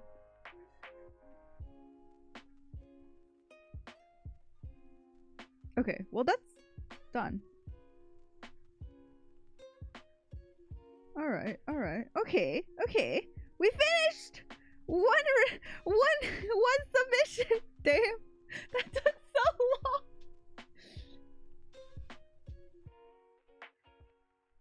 Hi, Isaac.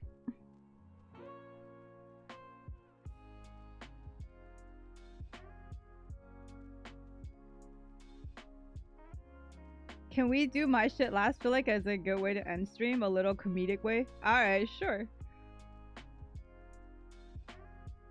How do we submit our issues? Yeah, there you go. Hi, Dingus.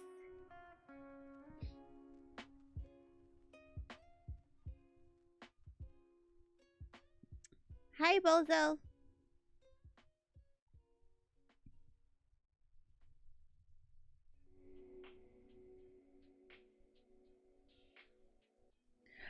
The questionnaires have whether or not they want to remain confidential. So it has like a panel saying that. So if they don't want to be exposed, I won't be exposing them.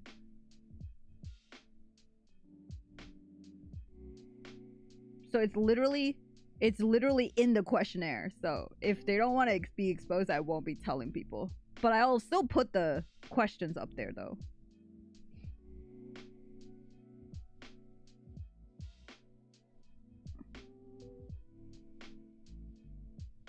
Okay, bye, Dave. I hope you're satisfied with what I provided.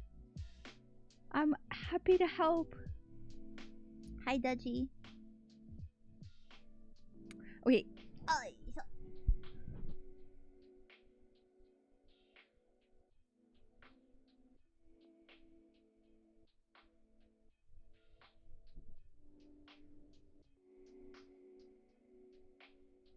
Okay.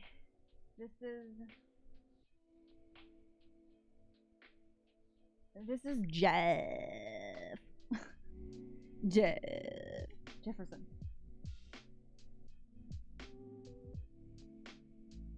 Hi, Quan.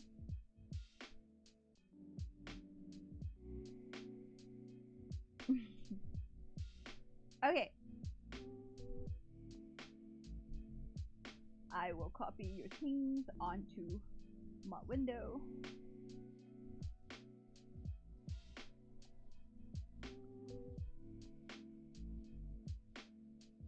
Jamar's turn. Who the fuck? Jamar.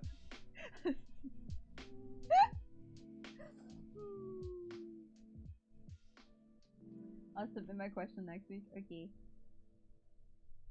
I think with how much I'm going into depth about this, it's kind of, it's kind of like, I think after 4 or 5 submissions, we done, you know?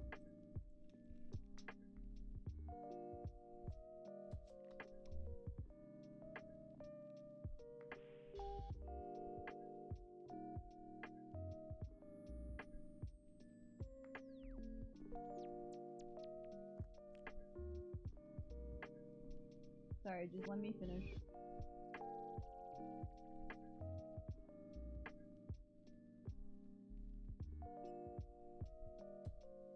Okay.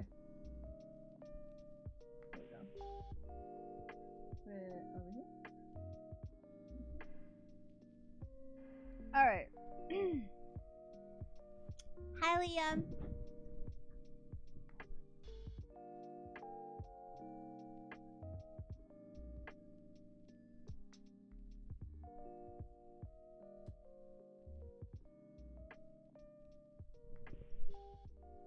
Hi, Ricky.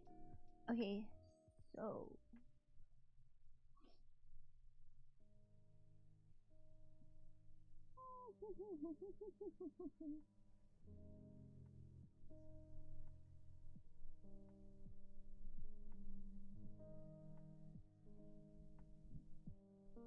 hi, Julio.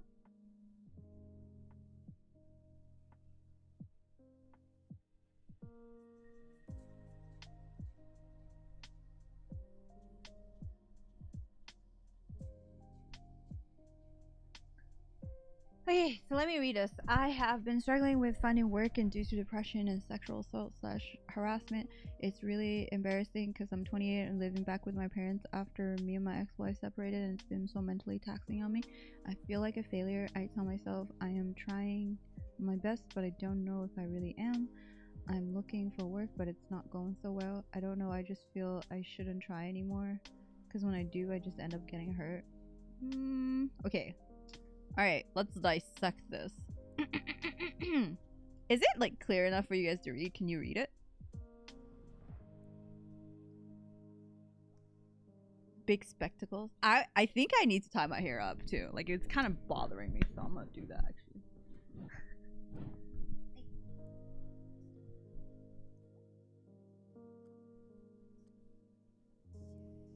Good call.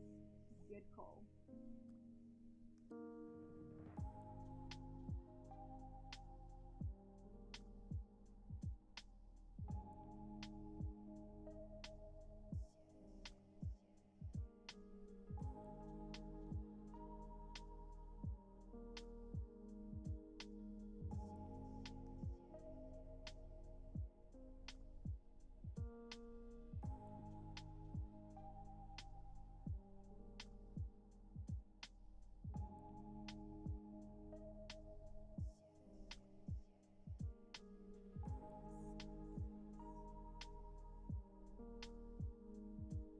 need the fringes to frame my face still. I don't mean to like take everything away.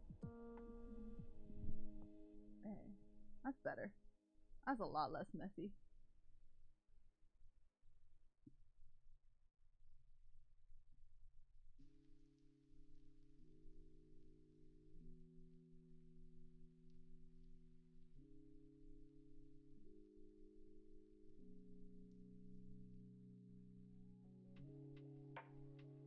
Wait, why is my earrings here?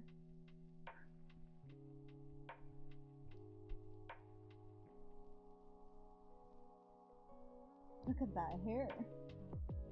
Alright, okay. I can't do counseling because, you know, I don't have a degree for it. And also I don't want my job to be people dumping their problems on me. I don't think I will be able to mentally. You know how like if you're a shrink, you need like a bunch of shrinks to shrink you while you're shrinking other people? Yeah.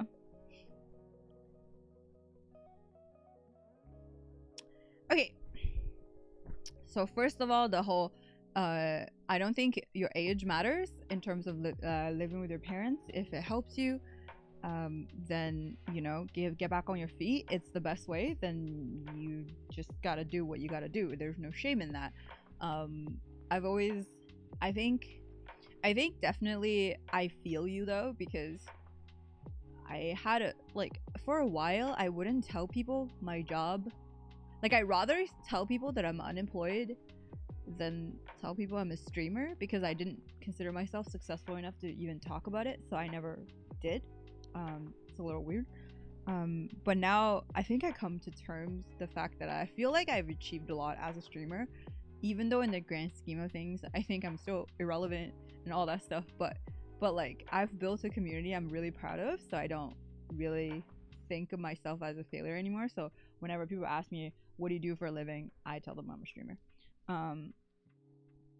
But yeah, so that's first. I'll never be ashamed of, like, I understand your reluctance to talk about it, but you should use that to fuel you instead of making you more defeated.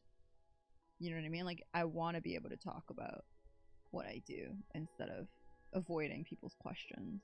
And then if you're really struggling with depression, I don't think I'm equipped to help you. It's like what I would tell my mom, because I can't help if it's clinical depression. That's, you gotta seek a professional for that. I can only like relieve your anxiety in terms of stuff that's like way more common and not needing medical help attention, you know?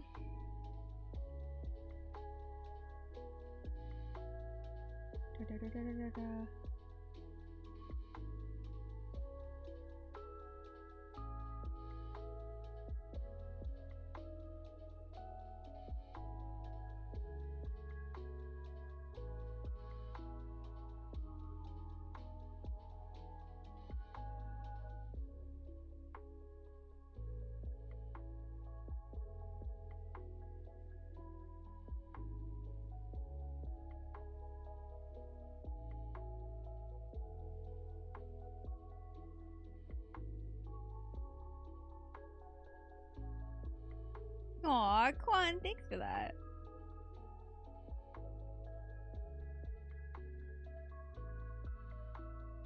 So I don't really think you need to be ashamed of living with your parents, but I understand the feeling that if you moved out already, coming back seems like a step backwards, and that always is very anxiety inducing.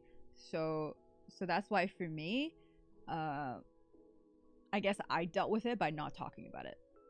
Like by making fun of the fact that, you know, because you guys understand that I used to have a way higher socioeconomic like class. Not that it matters, but I definitely felt like it was a step backwards when I was not even making any money like streaming, you know? That's kind of like the example I wanted to say. It's like I basically started over. So all the things I did before, yes, I can talk about it, but it doesn't matter because it's not part of me anymore, right?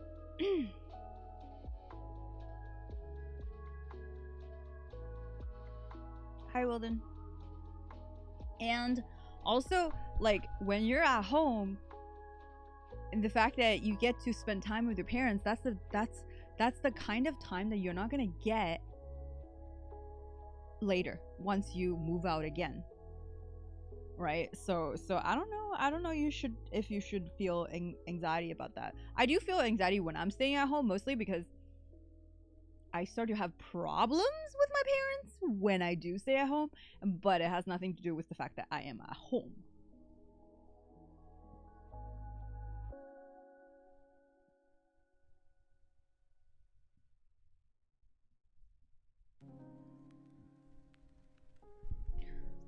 Let me check if my like camera's charging, because like this last minute fucking.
What are the pillows saying? Stay comfy.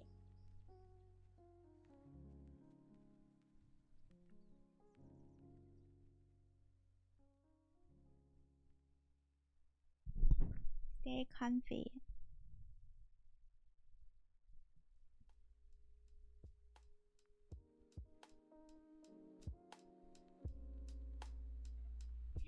Okay, so oh, because I have to carry this now.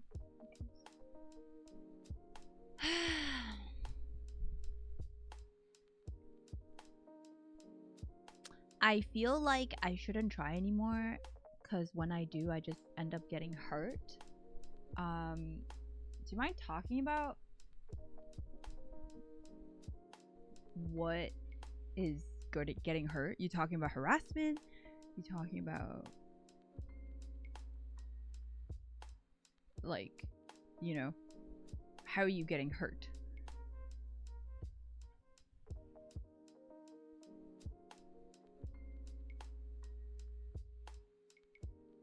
Ooh, really customize my phone. Okay. Hi, Fonzie. Hi, Glory. The harassment part. Okay. So one of the reasons I moved back to Canada was, well, the combination of getting betrayed by what I thought was my best friend, also getting harassed by my boss at the time. So I guess I could speak from experience that not everybody is an asshole, but if you don't believe that, you can think of ways to work by yourself. You can think of jobs that you can do without having to interact with a lot of people.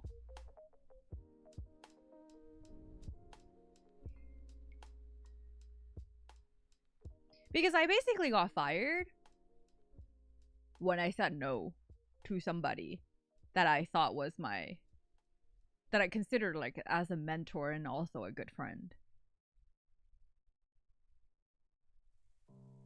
So that was harsh. Yeah. And it just like, and then it coincided with my female best friend like just basically ghosting me. So it kind of took me over the edge, and I didn't really want to. And I just felt like, and then also the whole time I kind of just blamed myself for like either being naive or just like maybe I just I'm not fit, because like it seemed like everybody else isn't getting harassed and then like getting ghosted by their friends, so like why am I, you know? But then people don't talk about these like bad things because at the end of the day, it's like it's really hard to speak about even betrayals like this. So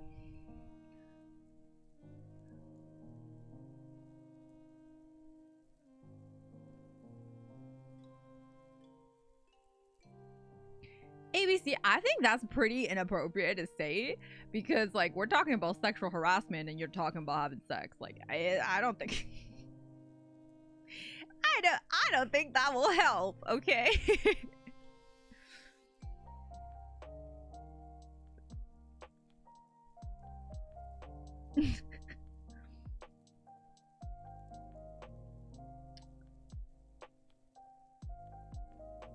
Because you don't act humble? What? Are you really blaming me for somebody hitting on me and I said no? On me not being humble?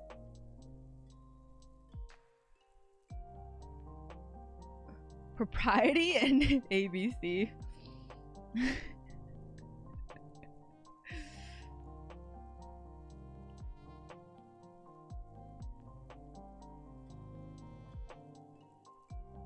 Your friend's ghosting you? I've had exactly one friend ghosting me. Can you like listen to what I said before before you accuse me of being something adjective? The fuck? That is like 3 question marks right there.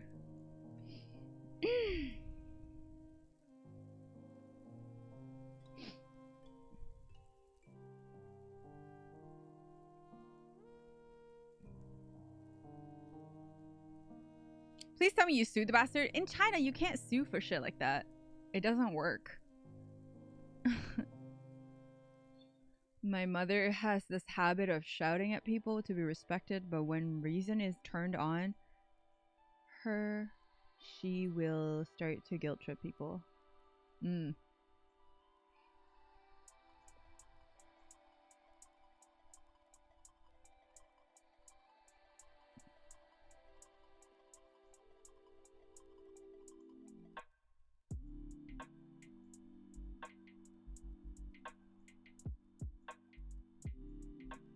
You are very not humble. Response shows how rude you are. Just saying, don't get mean. Can we get some GG2 derp in chat? Because I have no idea what he's talking about.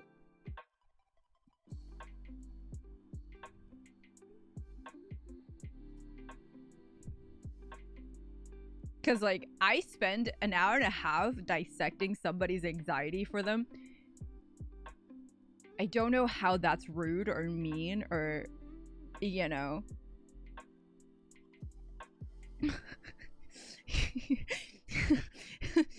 Just like, huh? Okay. I don't know. Probably somebody I said no to on Instagram or ignored. God knows.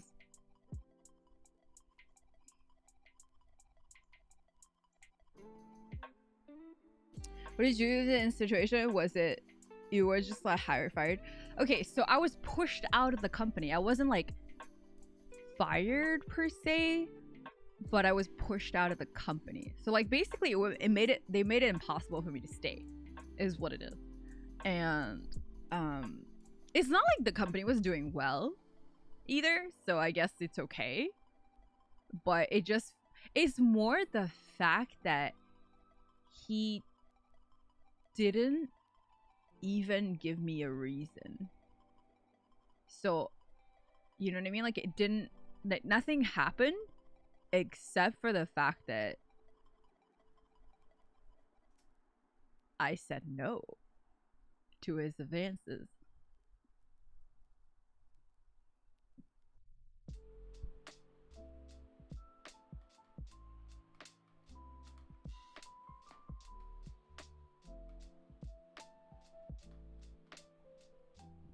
Guessing China isn't. Oh no, China is not.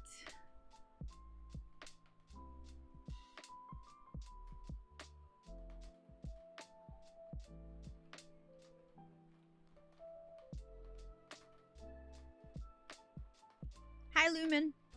But the thing is, I think a lot of countries are still there. You know what I mean? And then also, like, it's not like I have concrete evidence. Because you, like, even in countries where this is completely illegal, it's still very hard to prove. You guys understand that, right? Like, it's really hard to prove that somebody pushed you out of the company because you said no. It's not something that you could just like, oh, here is the lineage of event and it must be why. Right? Like what, like realistically, even in North America, it's really hard to prove that.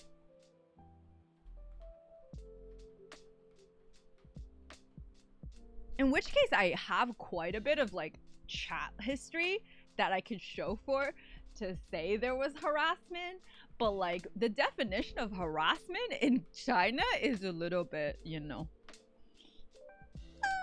it's not very, you know.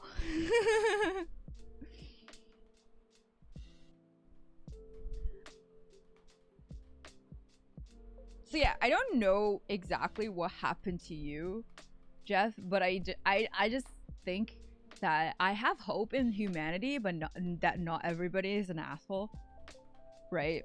And even though I think I've been quite unlucky in terms of that, but I've also been lucky because I have like a lot of really great people in my life, so I guess it evens out.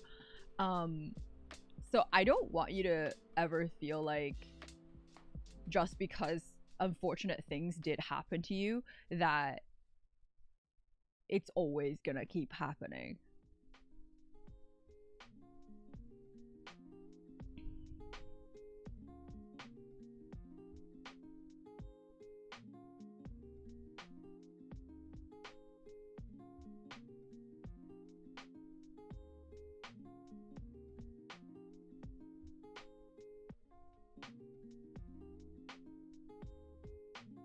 Harassment to me.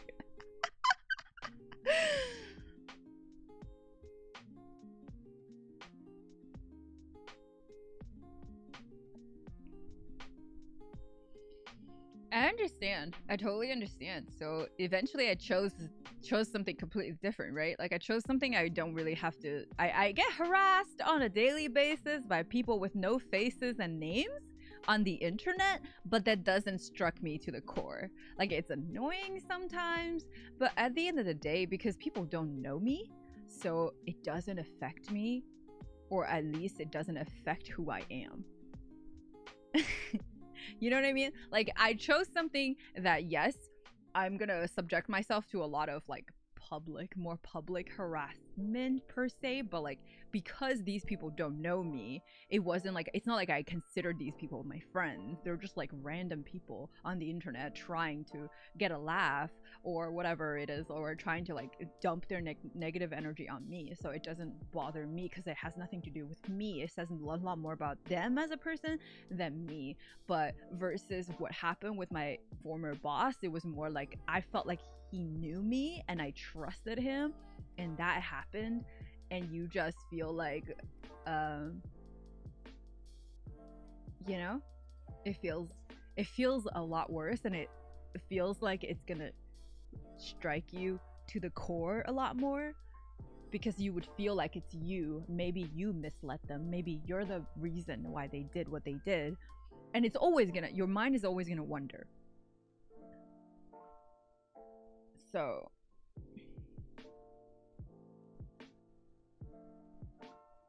I confronted that boy, he confessed what he did. Oh, well, that's very nice of you to do that. Hi, Ninju.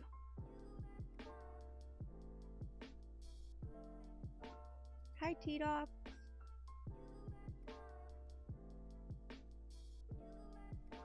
You know, and then I definitely feel like you need to.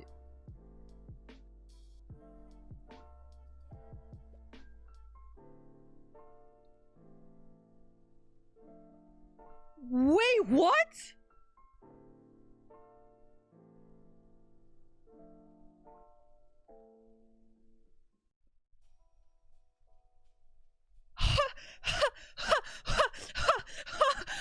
have a stroke.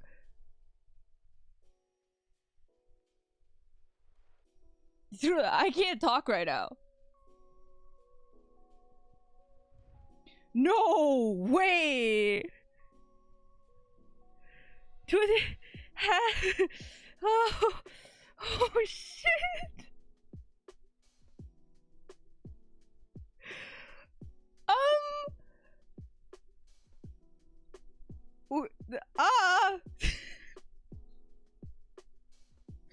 I actually don't know what to say.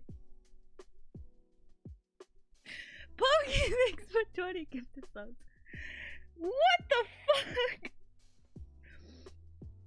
Oh my god. What? I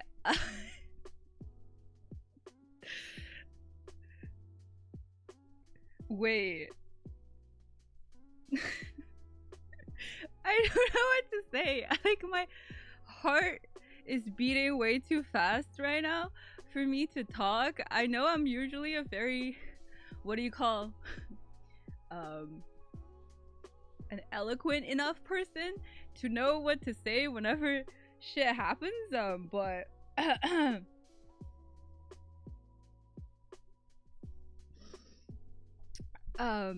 don't know if you want to be addressed as Pokey or Iman, but thank you so much for the 20 subs and thanks for visiting my stream. I really, really appreciate it.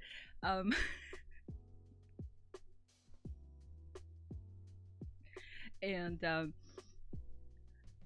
I'm a big fan, and I have you inspire me a lot as a streamer, and so yeah, I feel really, it's really wholesome that you're here. Thank you so much.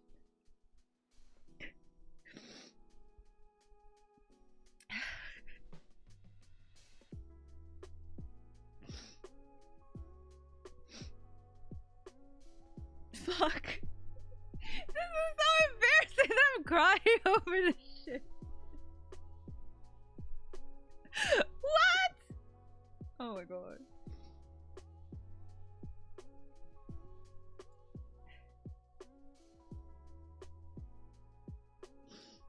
My face is red.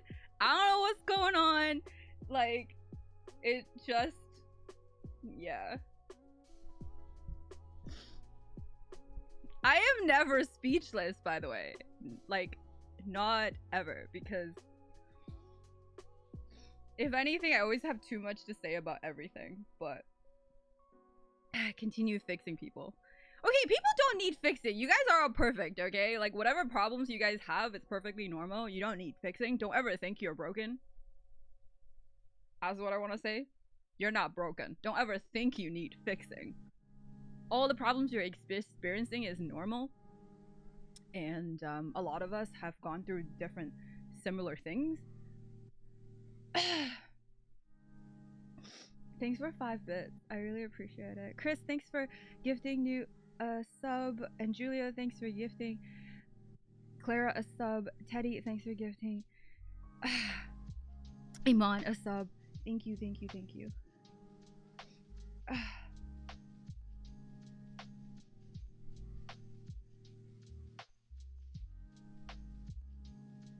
Refresh yourself on the question.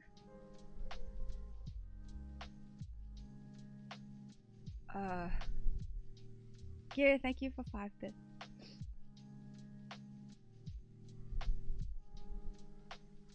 What was I saying? I completely lost my train of thought, guys.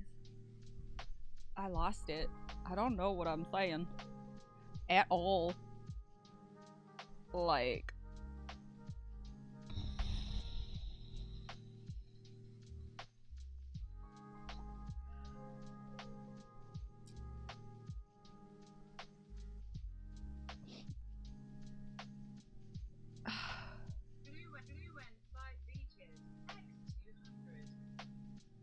Blue, thank you for 200 bits. Start from the beginning. Oh.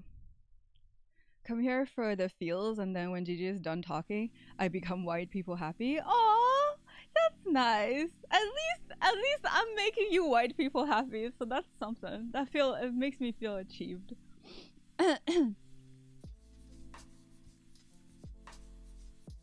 I think port cable vs HDMI. Wait, what? Why are you crying? Can I say that I find your bed really soft and I wonder what? No thanks. Anyways. So okay, my thing is running out of battery. So I need to charge my thing first.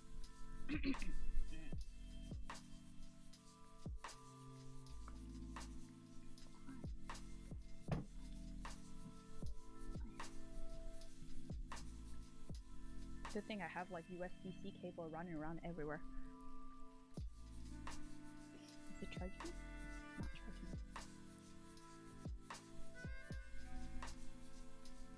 Oh.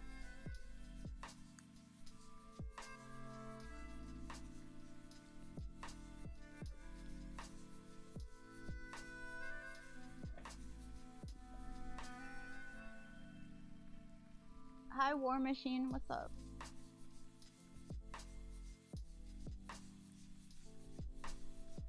Oh, he's charging. Okay, cool. So yeah, Jeff, I just want to say that you shouldn't let your fear make you feel that you can't do anything. You should let that, well, should it? Okay, I'm not gonna should you right now. Like it's a shitty word. Sorry. Scrap that. I'm gonna start again.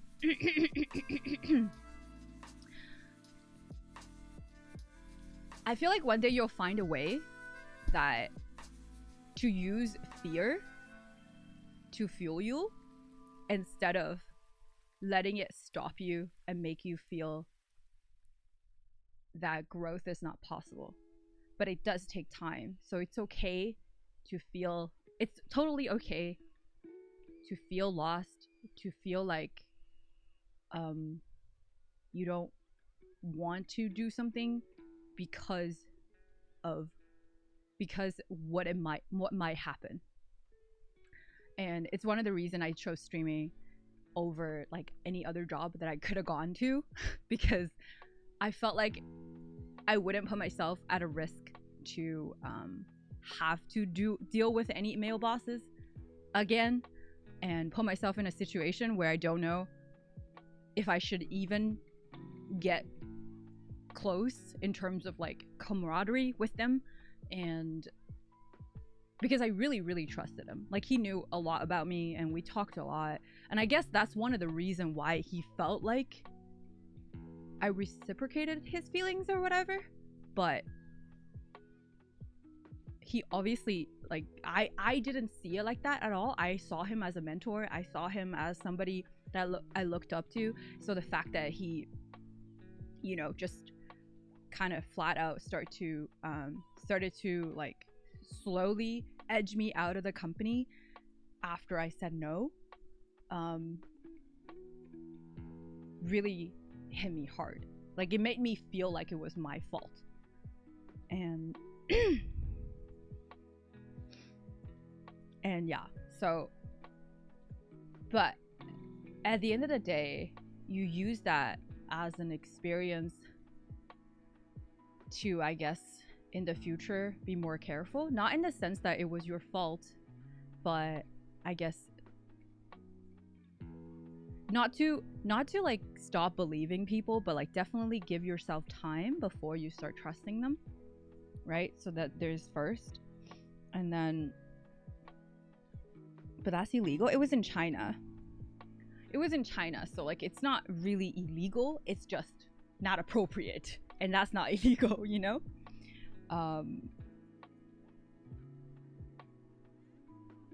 But yeah.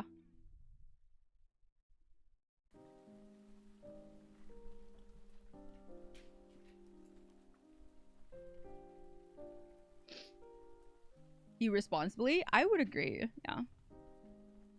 Jeff, you're still here?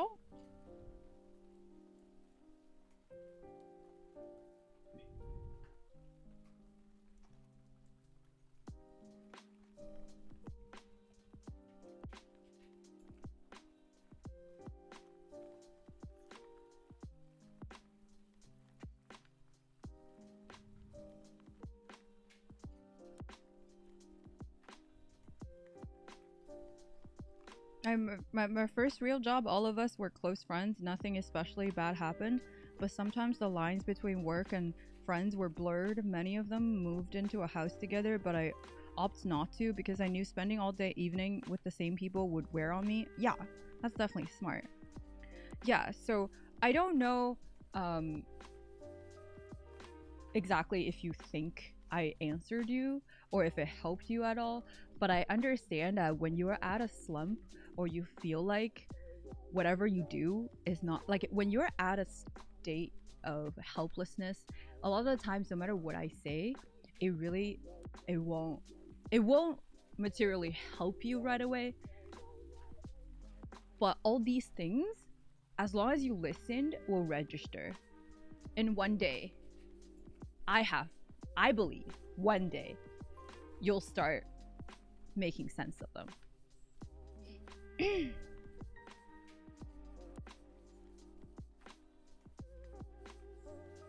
You know?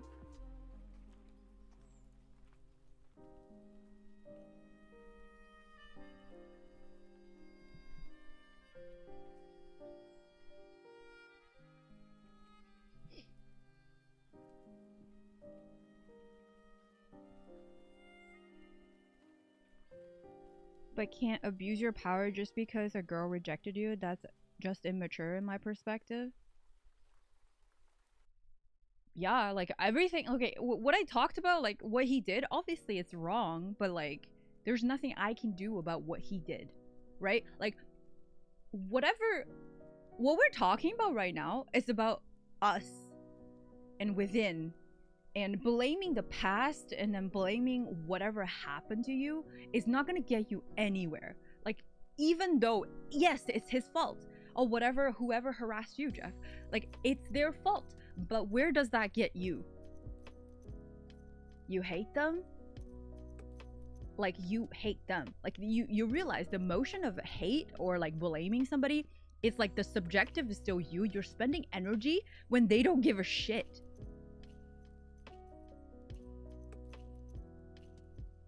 Right? They do not, like, they don't even think about you anymore, probably. Most likely. They did not respect you enough to like, you know, to do what they did. So obviously, spending any time to mull over whatever happened is not gonna get you anywhere.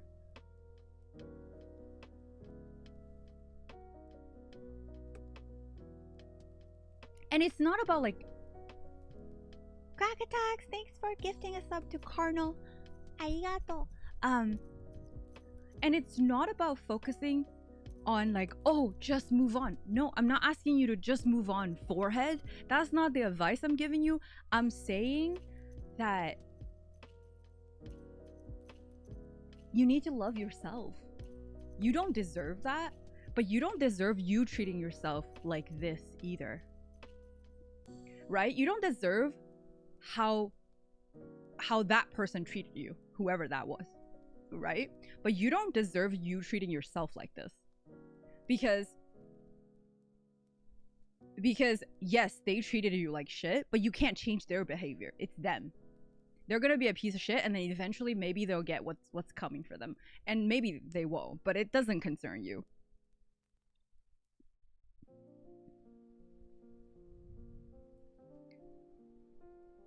Right?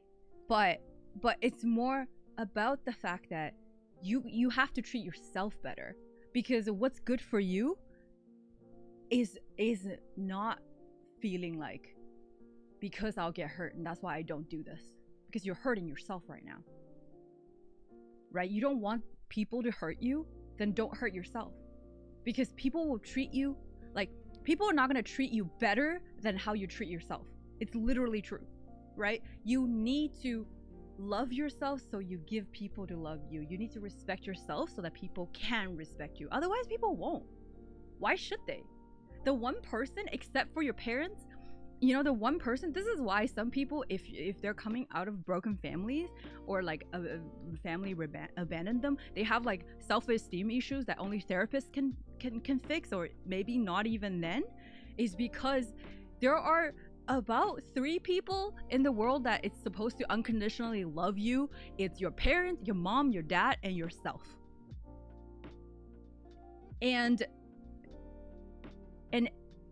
any 33.333%, 1/3 of the person doesn't love you is gonna break you, right? So if your dad doesn't love you, that's gonna make it hurt for your whole life. Your mom doesn't love you, that's gonna make it hurt for your whole life too. And if you don't love yourself, that's gonna carry out the entire life, right? So you need to seriously stop treating yourself like shit, so that people will start treating you like shit. Thanks, George.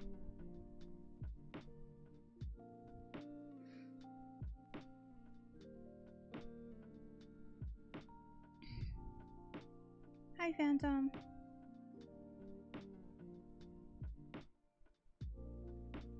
Oh, it's about someone's submission.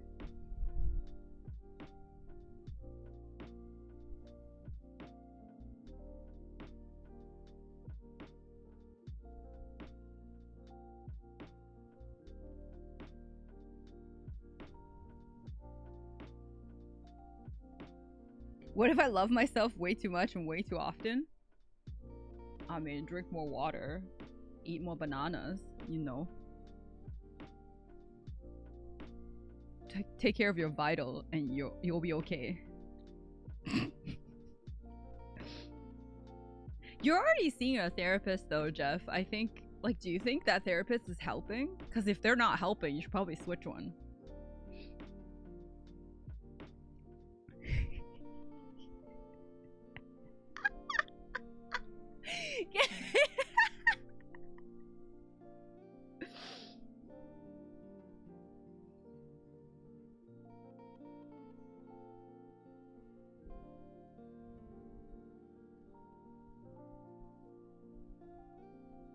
But what if there is nothing to love about yourself, or you just don't see your worth? I mean, the thing is, that's something I don't know how to help you with, because first of all, I don't know you too well. I can't list out the things that people can love about you or do love about you. But at the end of the day, no matter what people tell you, if you think you are worthless, it's kind of a problem that you need to kind of sort out eventually.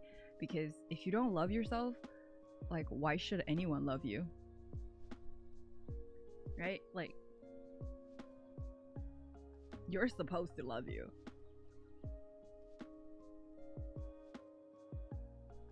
Hi, Ron Ramen.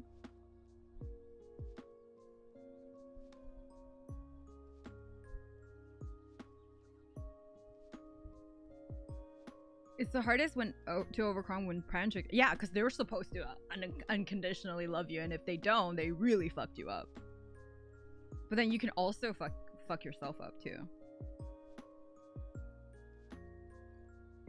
She's gonna do. No, it's too expensive to drop. What?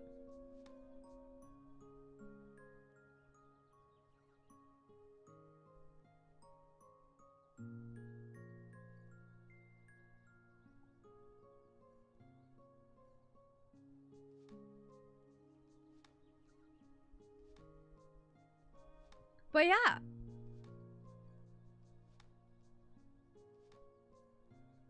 Oh my god. Do you think when Pokey gifted me subs, it was because this was talking about me? She felt bad?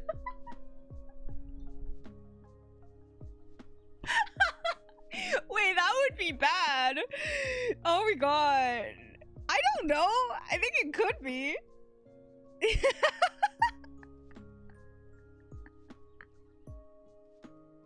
Because now that so many people ask me, right? Like, oh, are you talking about yourself? I'm like, no. And then like, maybe, what?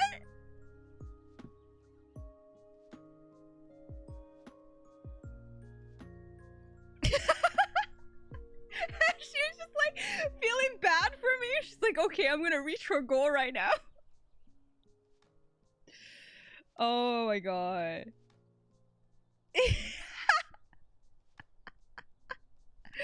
Hi, Pierce.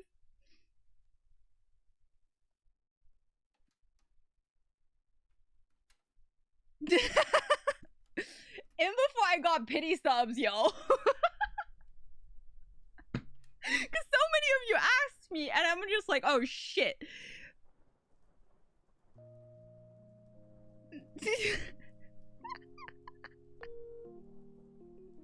I was like, oh my gosh, she liked the advice I was giving. And then I thought about it. I'm like, maybe she just felt bad I got harassed.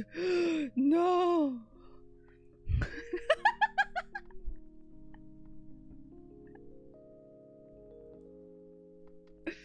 She's a sub too. No, like somebody gifted her.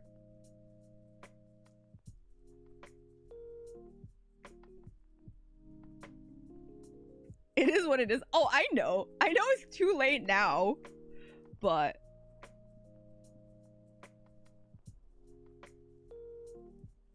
yeah, okay. So hey, I'm moving on to the next one, and I'll put their names if they don't mind being their names being put on there.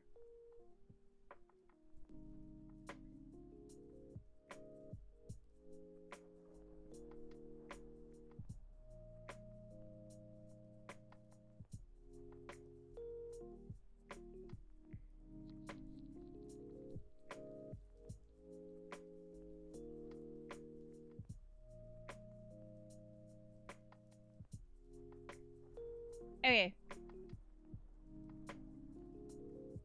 So this one is from Anunnaki. Okay, I'm just gonna, cause you guys don't care that I put your name on there, so I'm gonna just put the name on.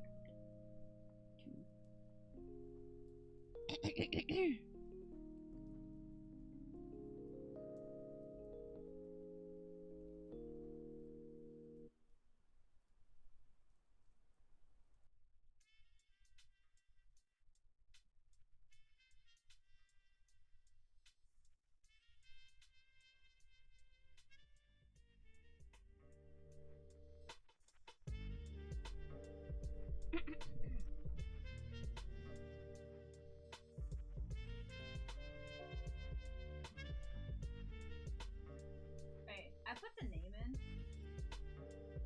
so no more confusion, hopefully.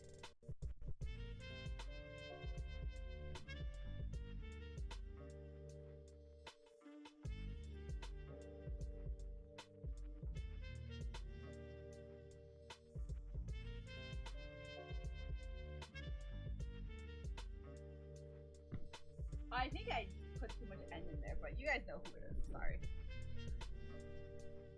Sorry.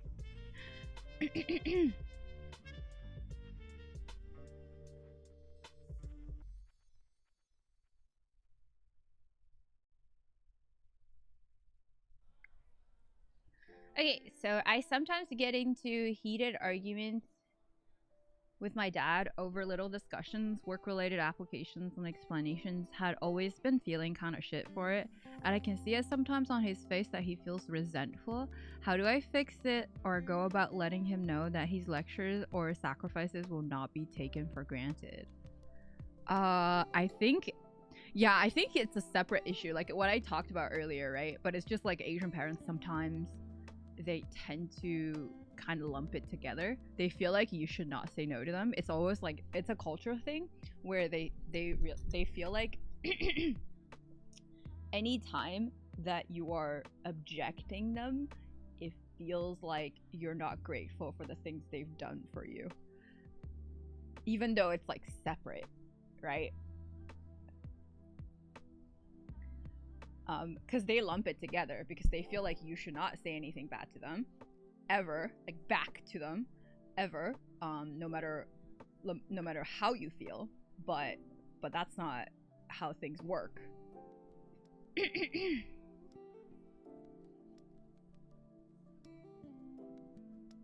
So it's more the fact that, yeah, like I think Kip gave a really good advice, just like don't let things get heated. You can disagree with him without having the discussion get Like, you don't have to let emotion into it, because once emotion is into it, then definitely he's not gonna feel good, even if he's not an Asian parent. Do you know what I mean? Hi, Jin Knight.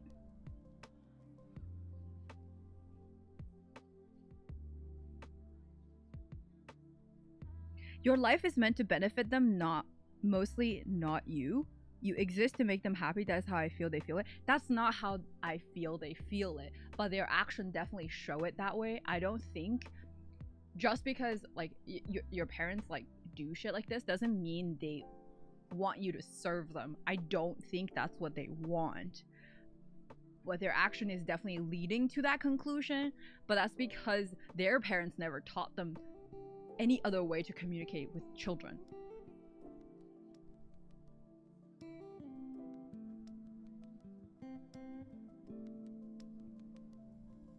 I'm not denying there are parents out there that are way more selfish and they want you to serve them. I'm not denying there are parents like that out there, but I think most parents want what's best for you.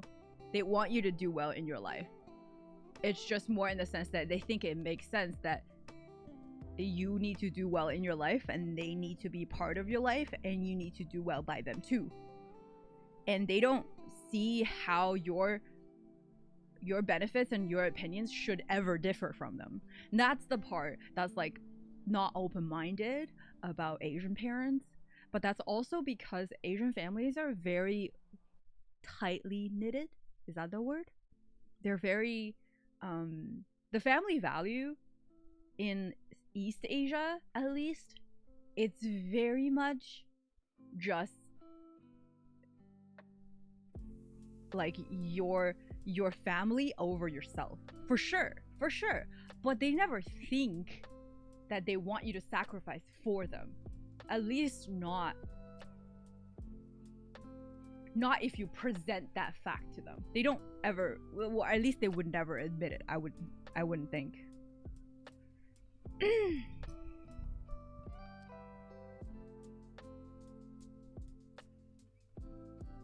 Oh, I'm sorry about that, Ramen.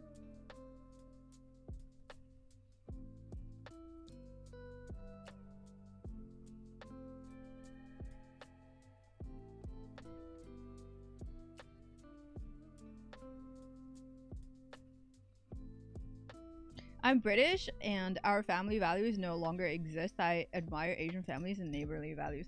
Yeah, like it's definitely good to feel like you can always count on your parents when you're like, as an Asian person, like, you know, when you ask your mom for something that is within her power, she'll definitely help you. Like, it's no questions asked.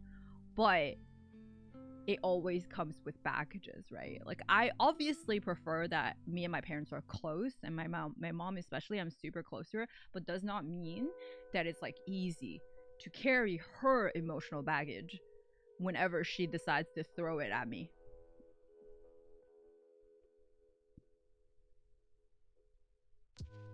We literally stick together. Yeah.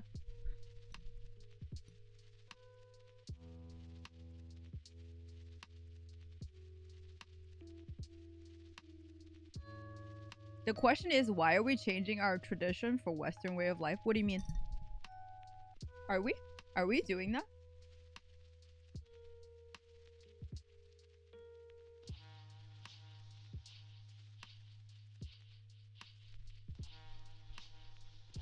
I don't like the fingerprint sensor.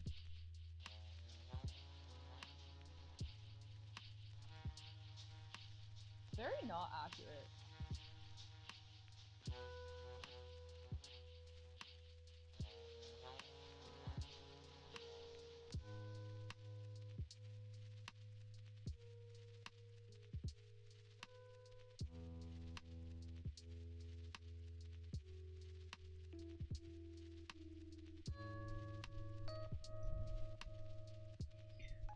My mom blames stuff on me. My little brothers did. Oh, really?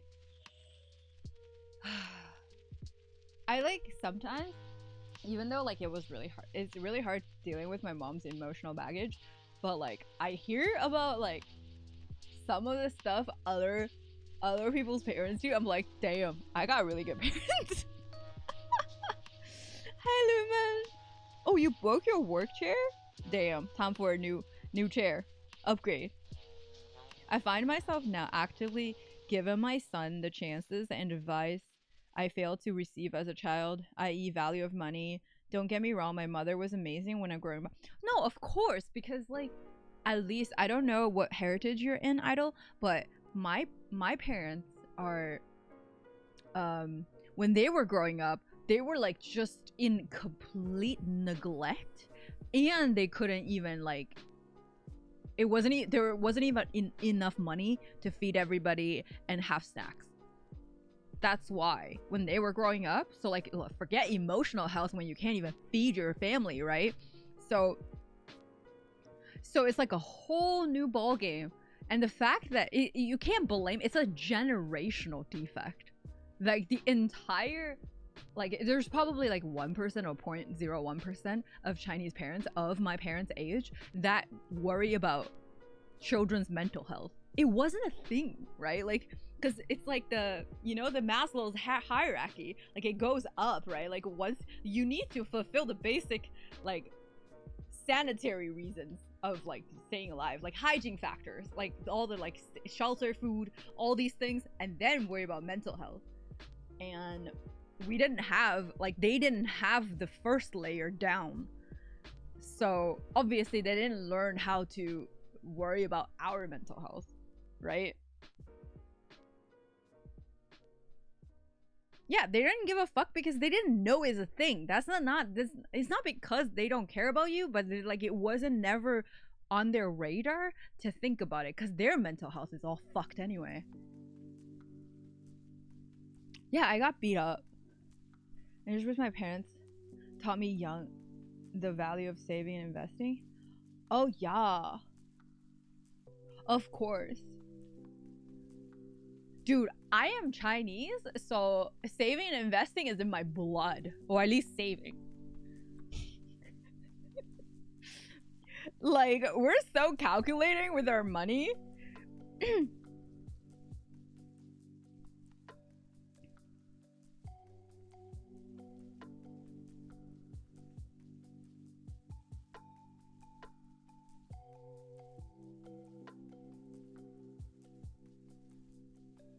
It's the thing is, like, that's what I usually say about our parents' generation, is that whenever we try to feel like, oh yeah, you know, our parents fucked up, like, they're not perfect. They're still growing. They're still human beings. They're learning as they go as well. Like, a lot of them, especially our parents' generation, they have kids way too early. That's a bad thing as well, because like they haven't even figured out what they want. Their mental, their brain hasn't even stopped developing before they popped us out, and then how are they supposed to take care of us? Like, it's enough that they give you, like, it's like good enough that they actually provided food and shelter for you properly, that you're grown to a grown-ass adult these days. Like, let alone, like, let's not talk about mental health. They're like going through rough shit. Like, if my you know what I mean? Like, it is what it is. They probably thinking we fucked up these kids. Probably.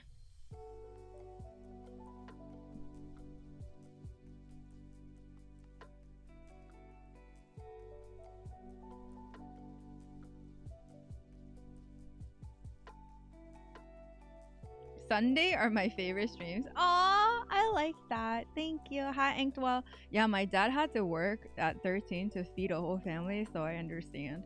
Exactly. So like they don't, like, it's not there when you're like, when all of your time is occupied trying to provide, like, mental health is like the least shit on your mind. I'm teaching a 60-year-old the value of property and details of mortgage, as I wish I could have started earlier to get on property ladder. A house is such a strong stepping stone in life. Agreed.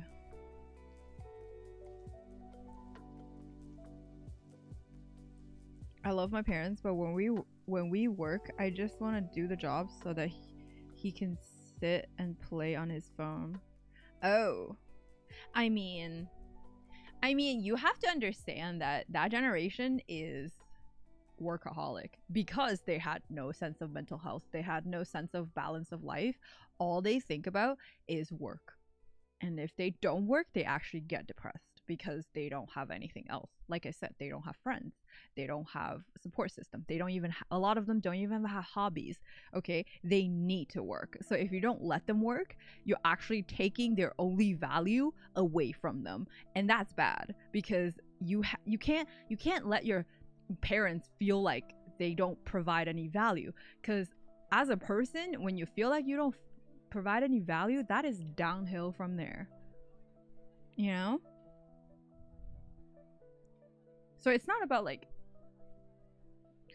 at the end of the day, obviously if your parents are really old, you should try to like not get them to do any like heavy labor or anything because their bodies can't handle it. But definitely if they want to work, just let them work. It's not bad. When they're still working, they're gonna like, you know, their brain still functions better, and then they will get Alzheimer's later as well. So that's not a bad thing.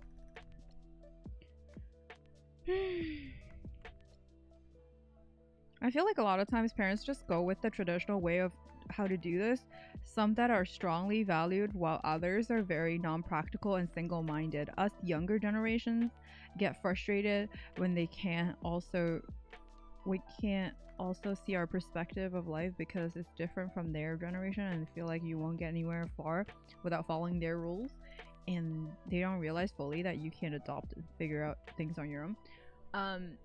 I think that goes with the fact that because they feel like they've gone through a lot of unnecessary paths and they want you to have an easier life, but they don't realize there's such thing. It's gonna be difficult however you go about it, and then unless you like, you know, unless you learn your own way, you're not gonna learn.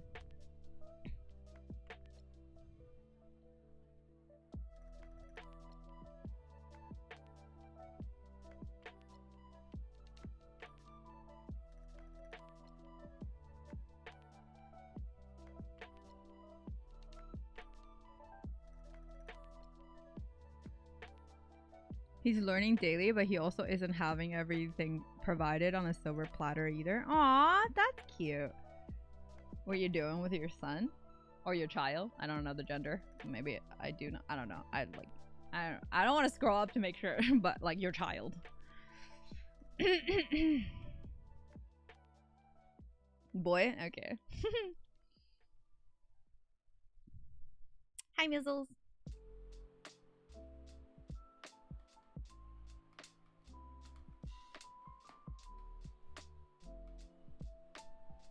Yeah, but definitely I feel like China has, or at least Asia, slowly they're getting to a point where they start to think that mental health is a thing, right? Because slowly people are not as poor anymore.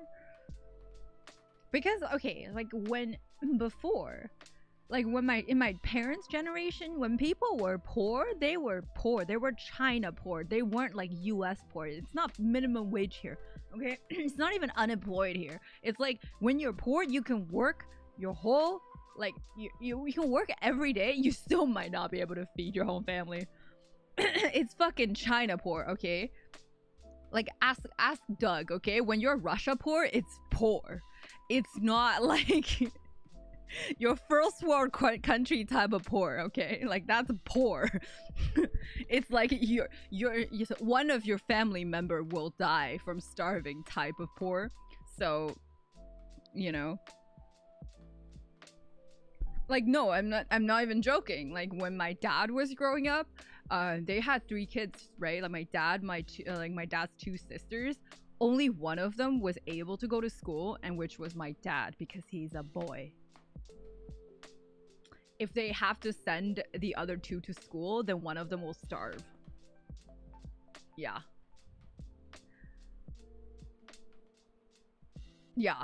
No joke. Like, and school wasn't even expensive. It's just like they couldn't afford the books. And school was far, and they have to like, my dad had to like just drink congee that he brings to school. because he get like school is so far away. He had to walk 3 hours, so he had to stay at the school for a week and then walk back. 3 hours walk through the mountains.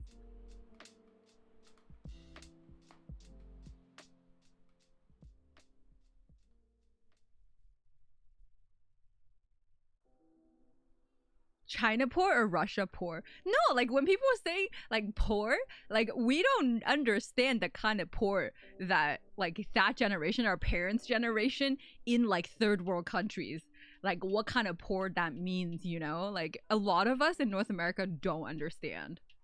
You think like a lot of people think like, oh yeah, you can't buy like, you know, you can't pay for school trips is poor. Like that ain't poor, okay? But not to compare problems. Like it still sucks. It still sucks. Kevin, thank you for 200 bits. Real poor in China is eating tree bark. Like honestly, no joke though. They do.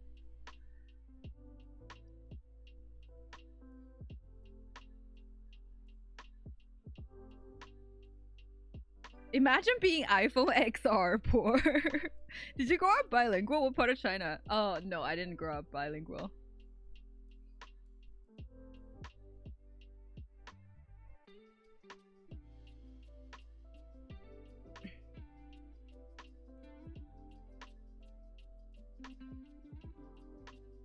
So that's why when we talk about like our generation and also like our parents not like giving us like a mental health like space and then like helping us with that, like dude, they were so busy trying to provide a living and improve your life in terms of like, you know, not eating tree barks.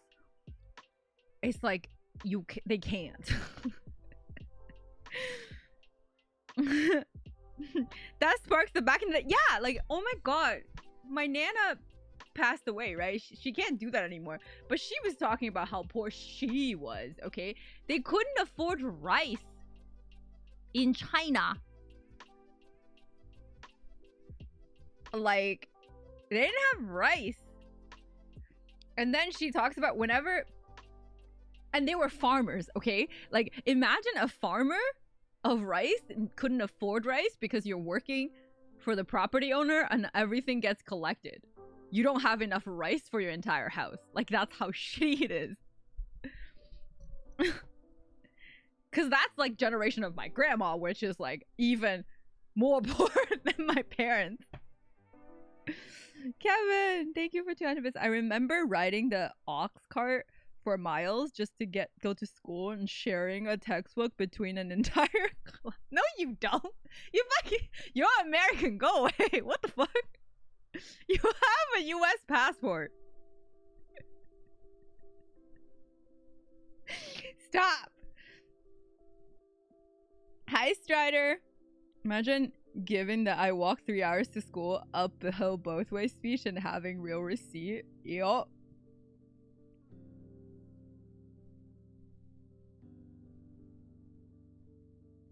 My grandfather grew up in a farm and couldn't afford rice. That's how he was telling me. Only education he got was becoming a monk at a young age. Yeah, like, it's not even kept stealing the farmer's food, and if they didn't provide enough food, they get punished. Yeah, they get beat up. So it's like that bad. And like so you can't imagine, like you can't survive. Like survival was their like, you know, entire life goal. Like to provide education for your kids, for all of your kids, is like a dream. My dad was the first college student in my family. My mom was the first college student in my family as well, and that is considered like a huge accomplishment. Hi, Oppa. Just wait till I tell my kids back when I was your age, there was no internet. I'm gonna tell my kids, your mom used to be a model on Instagram.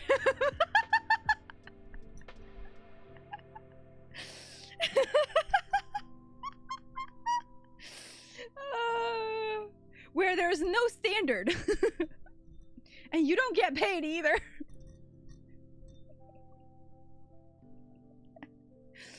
Oh my god. Oh. And that's not the worst thing. Twitter models are even worse.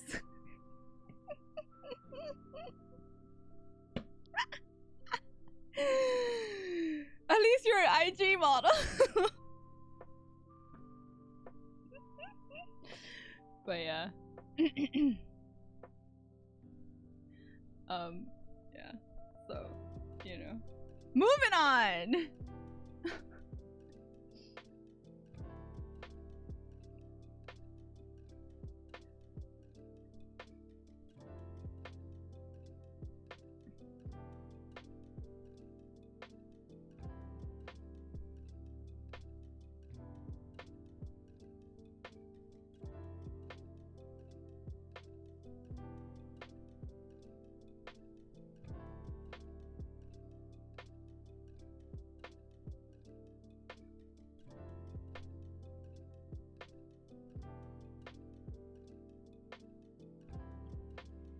Okay, I'm not gonna reveal the name, even though the person said I don't care, because I feel like it's probably more sensitive. I'll just put anonymous.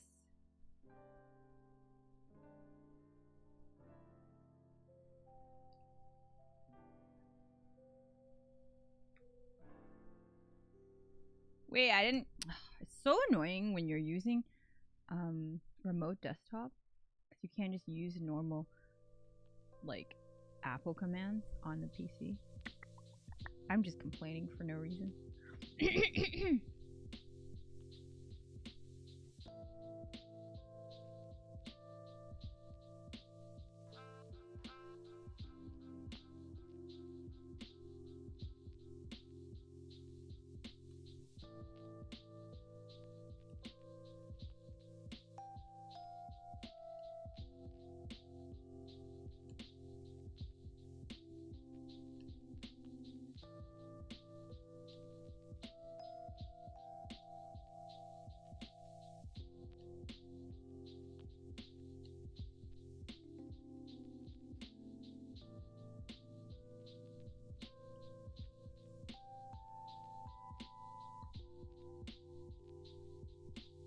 Wait, where am I typing anonymous? Oh, shit.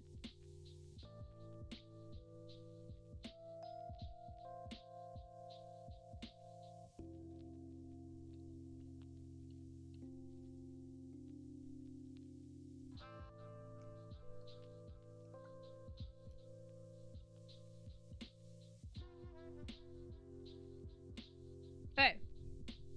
Oh, I want to lay down because this is heavy mic, by the way. Thanks, Radish.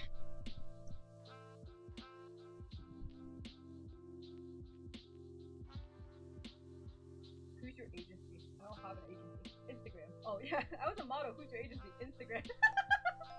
That's pretty funny.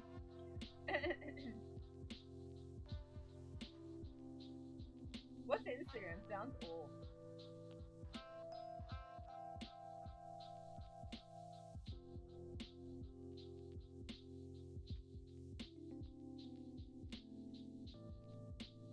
Oh, we're doing GG spot. So there's like a bunch of people that a lot of people submitted questions for me to do. Actually, I take pride in how much I dive into the questions, I think.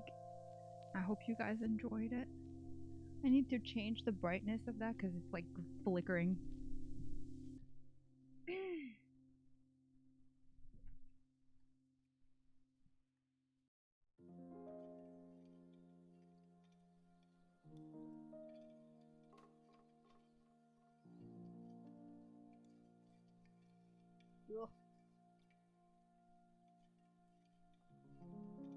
Is it still flickering? Ew.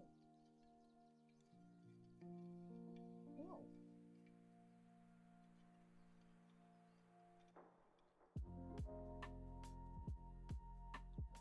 Actually, this is the least amount of flicker. What?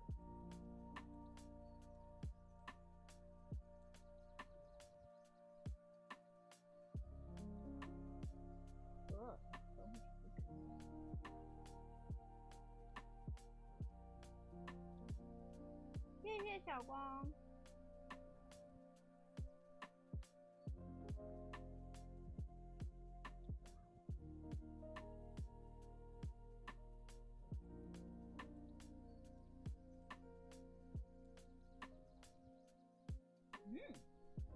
Wait, there's not much flicker.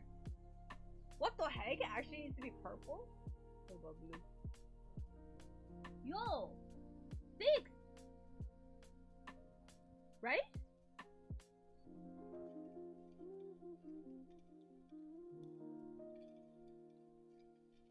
Okay, I gotta go pee. I'll be back. But no flicker right now, right?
Okay. Hello.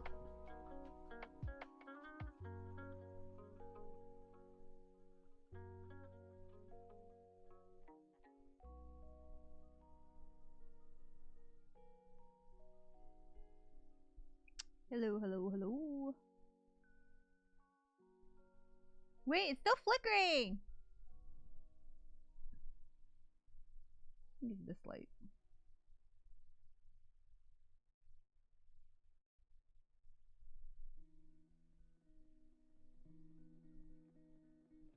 I don't like the flicker.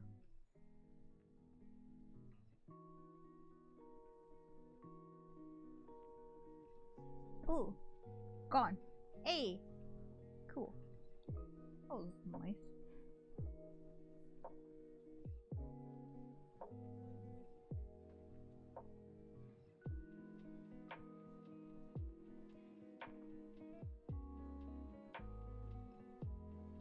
Okay, so this question, I have always considered myself socially inept.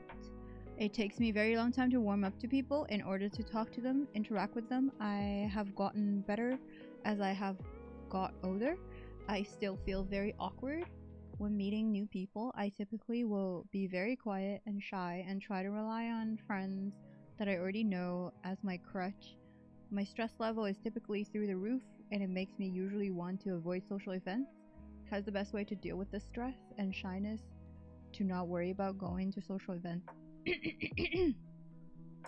I don't know if you were here earlier when I was talking about the social skills, soft skills kind of being a learned thing. Oh shit.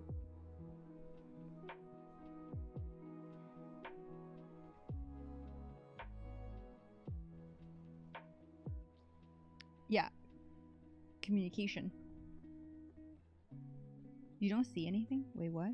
Oh, it's flickering. Oh, yeah. No, I just see it on my screen, so that's why it was bothering me. Anyways.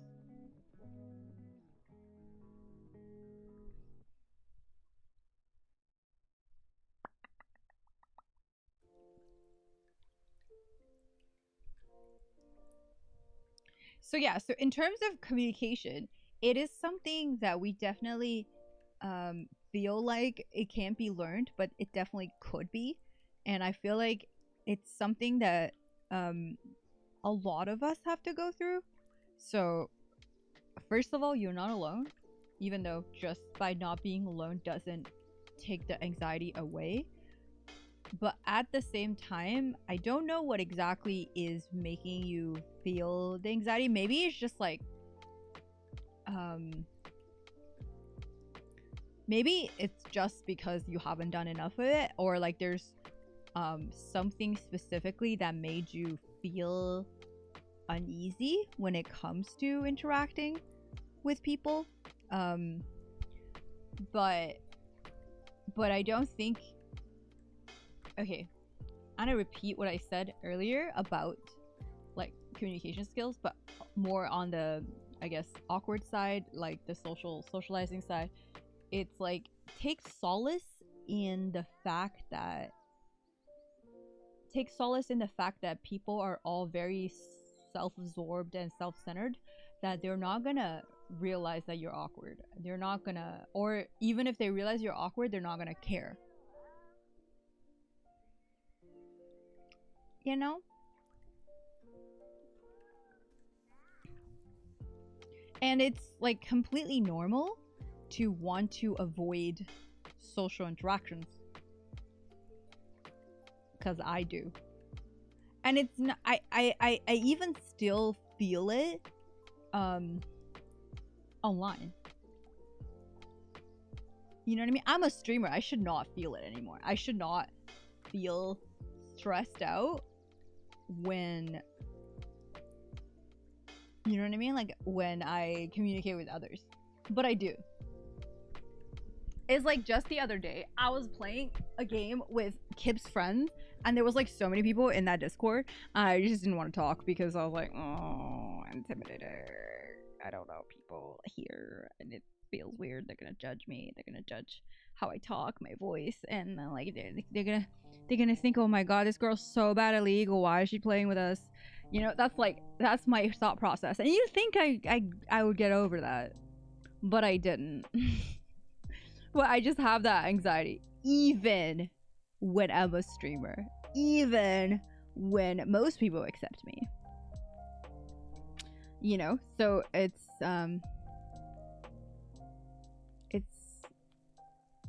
not something, you know.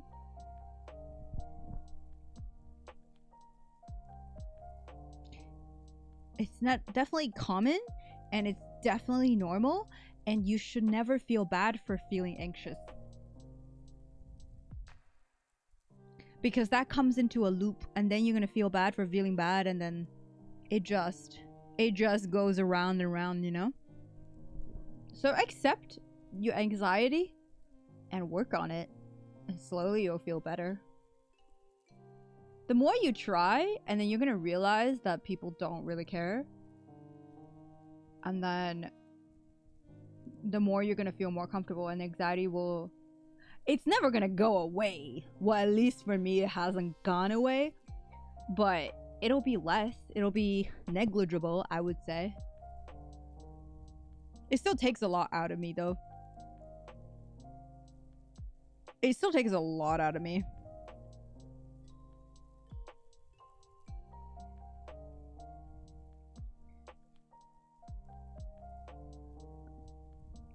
Hey, anonymous kid. Go talk to someone you don't know. You'll mess up and be laughed upon, but keep doing it. Keep doing it, and you don't fucking stop. Eventually, you're gonna stop caring. You'll get used to. Yeah, so also, I think something that helped with my social anxiety, it's a little bit more radical of a way to kind of approach this issue. I don't know if it'll help you, but I definitely want to try. So take it with a grain of salt. Maybe it won't help you, and then don't, like, it doesn't have to apply to everyone. But something that super, I think it was Russell Brand that said this, that super helped me. I don't know if you guys watch Russell Brand or Joe Rogan or any of those, you know, any of those podcasts and shows, but Russell Brand said something that hit me really hard, that made me kind of not be as anxious. So he said something about the fact that when you're shy or you're awkward and you're like, you have social anxiety, usually it's because you haven't gotten over yourself. You're very, like, you know, because you care about people's opinion of you when other people don't even, like, a lot of people wouldn't even care about you enough to form an opinion about you. So it's a very self-centered way to go about life. And like I said before, it's not insecurity. It's actually like, no, that's not insecurity. Don't.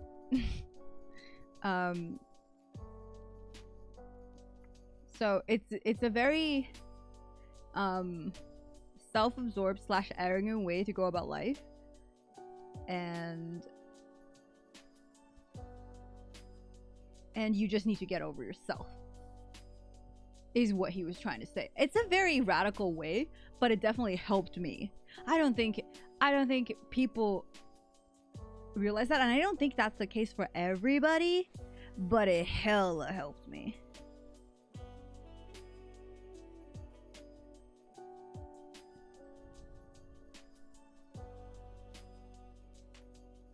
What?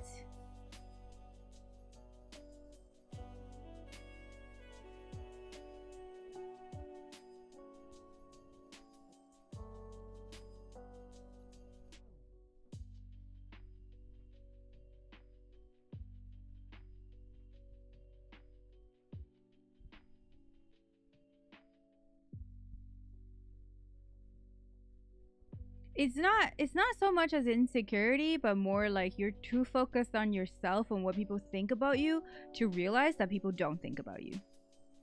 You know what I mean? And then yeah, he used the word self-important, and I was like, dude, that is so spot on. Why am I so arrogant?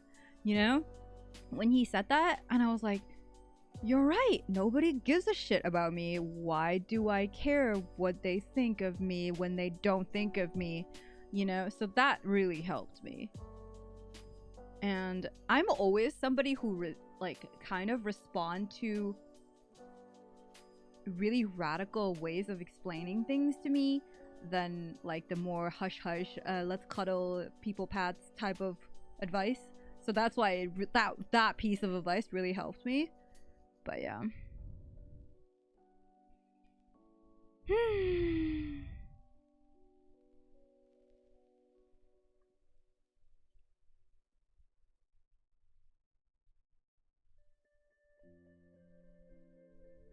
never use.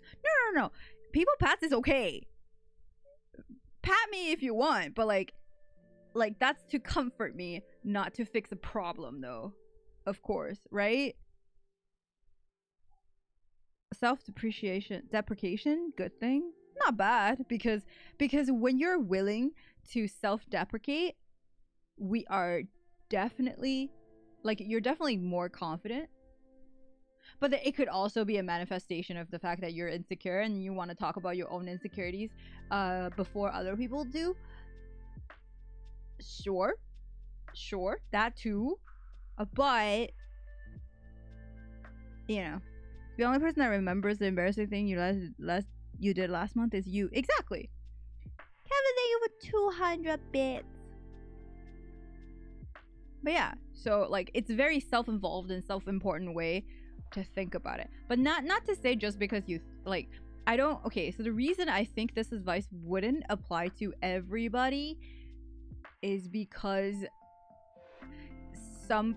sometimes not everyone will respond to this kind of radical way of like extracting the truth out of the situation.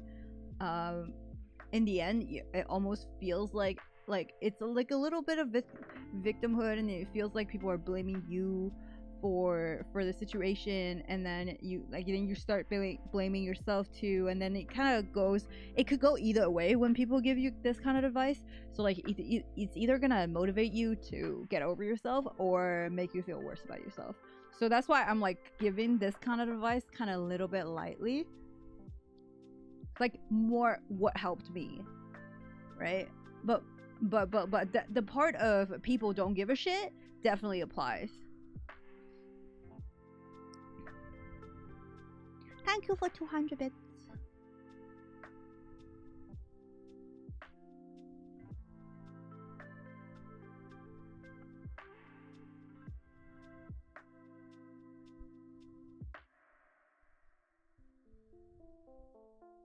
Hi, Lewd Prince.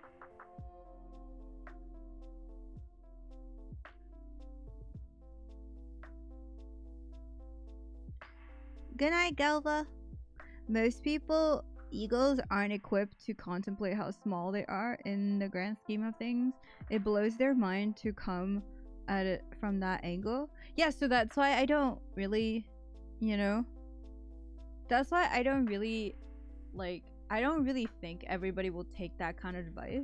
I think for me, it was like I already did a lot to, I already was pretty good at pretending that I'm socially equipped to handle situations, and I just kind of didn't understand why I was getting anxiety. So when it was pointed out to me that nobody gives a shit, then I was like, oh, I'm just being dumb and self-important. Okay, I'm gonna stop then, because I would never in a million years consider myself, like, once you kind of your self-identity is already established and it's something negative that you don't want to associate with, you fucking get rid of that real quick.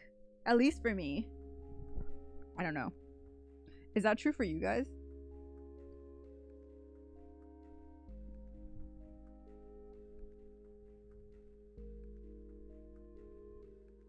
I stop having anxiety now that I dread being existentially insignificant in a grander scheme of life, society, and the universe. I stopped having anxiety, but now I dread being existentially insignificant. But everybody is insignificant though. No, it's not an ego thing either. I don't think so. I don't necessarily think so. I don't think it has nothing to do with ego, but I just don't think it's a mainly ego problem.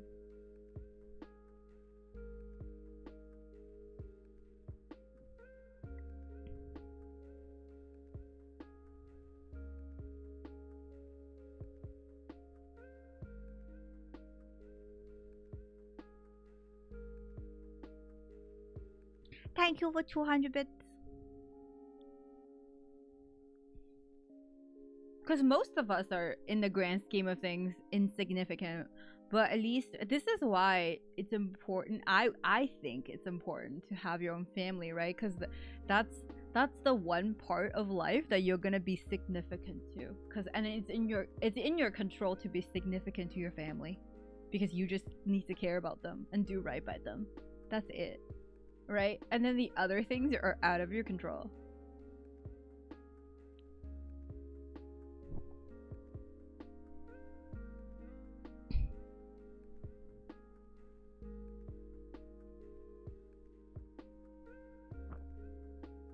You know? I don't know if that answered your question. Hopefully it did. But I don't mean to like trigger more anxiety though by saying the last bit, because like it really did help me. So Jamie! Thank you so much for 18 months! Arigato!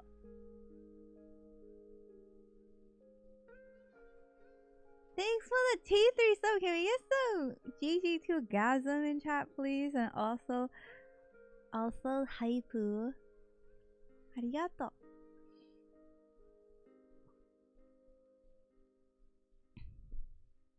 Dude, it's been a year and a half.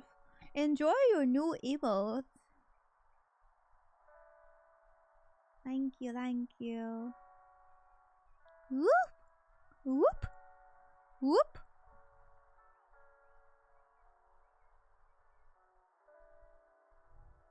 Okay. Okay, next question.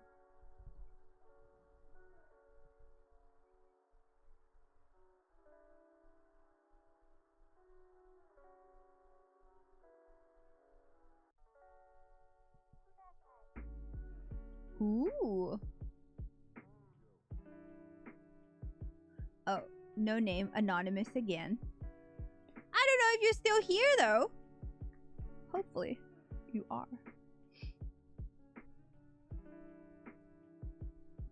And then we go to ABC's question after this one. Dude, it's actually kind of nice that we had this many questions. I didn't think we were gonna have this many. Oh. I didn't copy it again.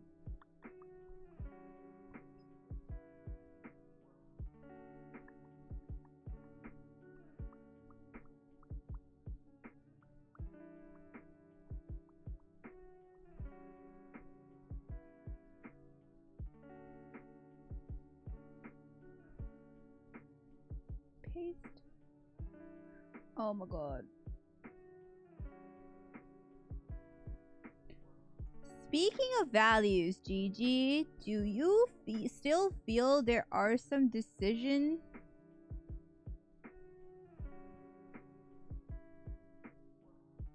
Angel, welcome back for 3 months! Okaeri, imoto! Arigato! Thank you!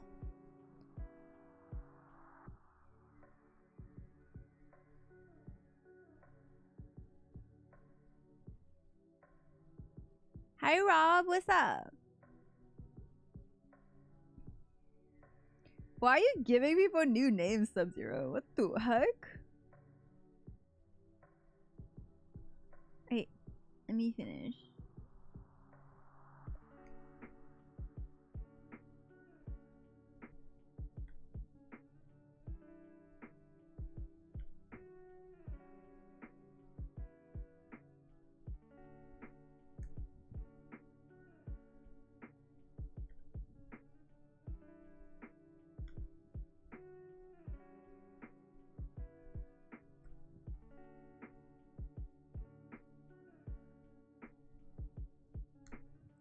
Okay.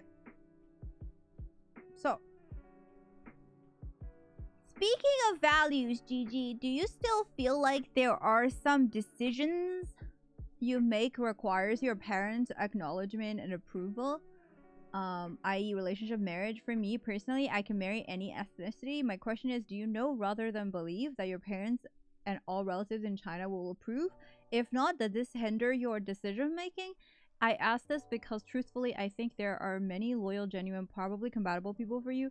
Just thought that, just thought what is hindering? Oh, what? Thanks, Angel.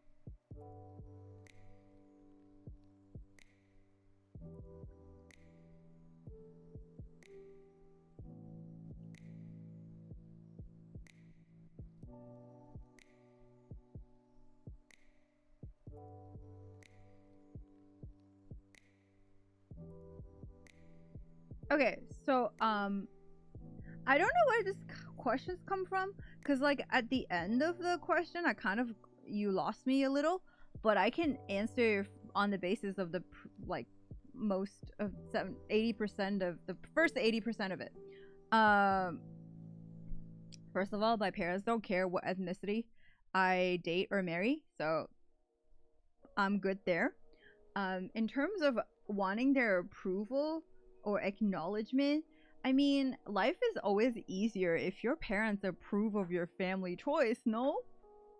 And also, I would think, I would analyze, because your parents know you pretty well, I think. Even though you may not think so, but they do. The fundamentals of you anyway. Like, not to say like they know all the details of what's going on right now, but I do think, at least if you're close to your parents, you definitely, you know, you definitely are, like, your parents definitely know you well, especially your mom, probably, at least for me. So if my mom does not approve of somebody I'm dating, I would think about if she's, because they want what's best for you. They're not out to harm you or anything. Especially when my parents don't, they already don't care what ethnicity I date anyway. But for me, ethnicity is a manifestation of how well I'm gonna get along with somebody. Not necessarily, it's not always true, but it helps for them to understand me. Because, for example, if I'm dating somebody who doesn't understand why I get tortured mentally by my mom so much and I still take her call, but I need that person that I'm dating to understand. And it's really hard for me to explain, really. But I need them to understand without me having to explain. You know what I mean? So it's not so much the fact that, like, I need my parents' approval, but I would think about, why is it that they don't approve? And are they valid in not approving? If it's just ethnicity, yeah, it's not a valid way to deny somebody, right? But if it's like, for example, when I was dating an ex of mine, the French guy, we definitely, like, he met my mom, and my mom just, like, genuinely disliked him because she felt like he was way too lazy and he doesn't help me. And it turned out when we were living together, it was so fucking true. So, like, you know? So, like, first of all, you have to understand that your parents don't really want, like, when they don't approve of somebody, like, they're not trying to harm you, right? Like, it's because they want you to be happy. They want you to find somebody that fits you. It's just sometimes what they think is best for you and what you think is best for you might be different. But doesn't mean they're wrong, and doesn't mean that you're not gonna see their way in the future. So I definitely would consider having my parents' approval something really important for me. Not blindly, but definitely important. Because I'm so close with my family, and I can't imagine being with somebody who's not gonna try to be close with my family. Right? Hi, Mascar.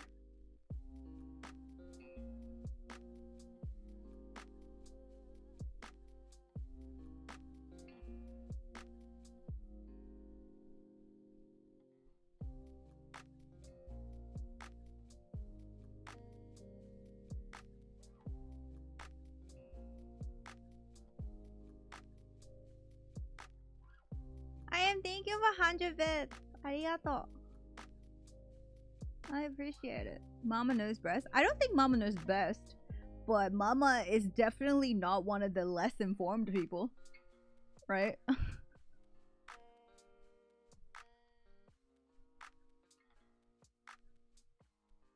Bye, Wendy. Thank you. Dr. Wandy.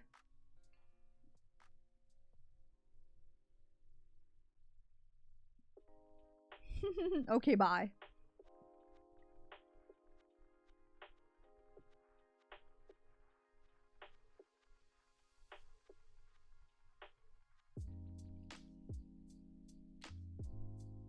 Uh-huh.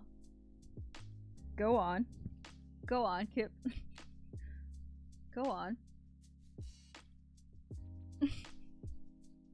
Hi, that's all.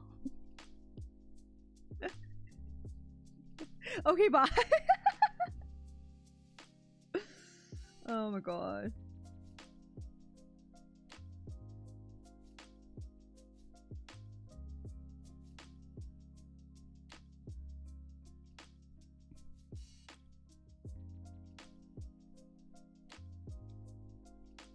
Oh my god, Dyson has a car? Oh. It's canceled the electric car. They canceled it. It's no longer here.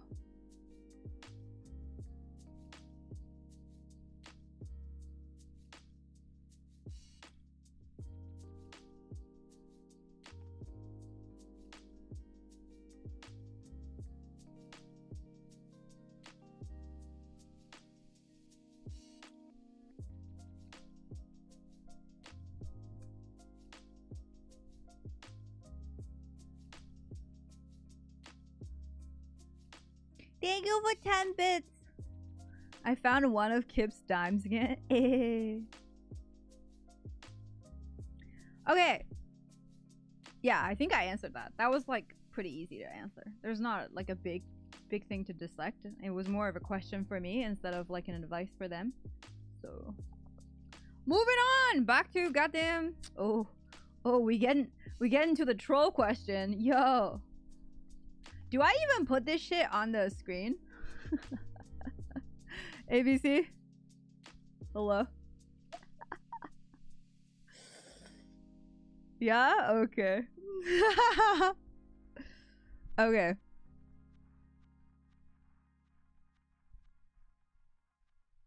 Oh my god, that's way too long. I can't. Okay, I'm gonna go to a thing. And I'm gonna actually put like the screen on because it's easier to do that. It's too long. I can't format that shit.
Hey, how's this?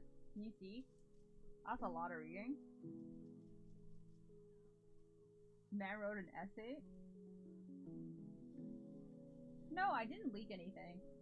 I leaked my own email, but like my email's already there anyway.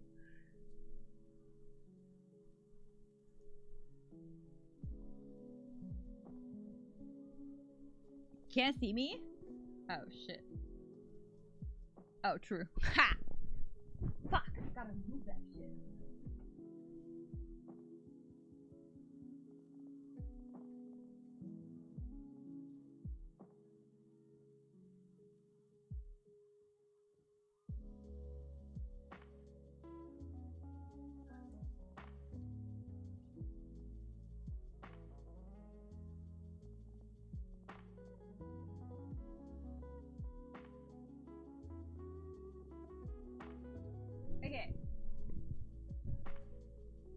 You guys can see. Yeah? We good?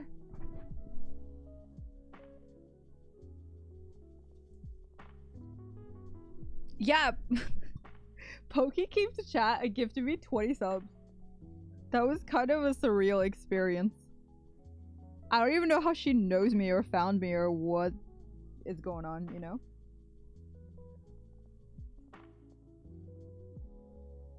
Squinting? Okay, well, like, I'm gonna read it. If you guys can't read it, then it's whatever. We'll just, you know. Okay. So, yo, I've been thinking how all these gamer fuckers get sponsorship and get shit ton of money, but IRL section dry as fuck. They ain't no fucking cash around. Can I not read the fucking profanity with the goddamn thing? Oh my god.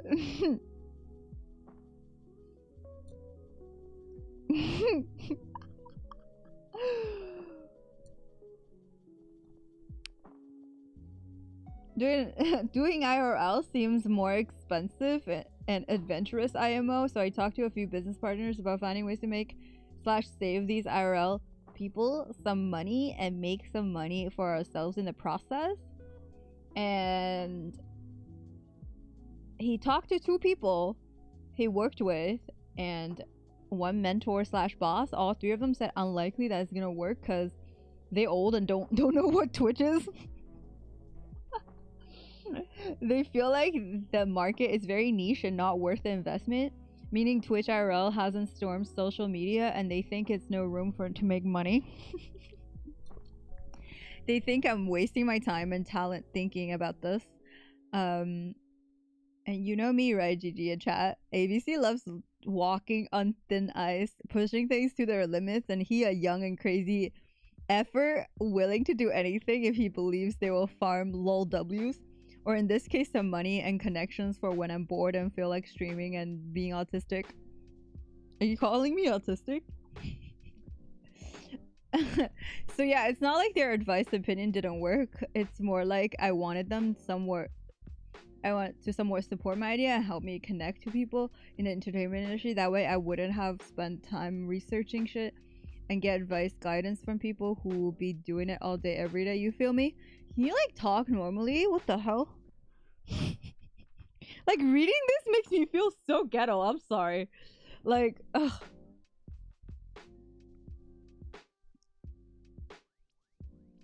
Had a certain expectation, it wasn't met. So he was sad, so he moved on because you win some, you lose some.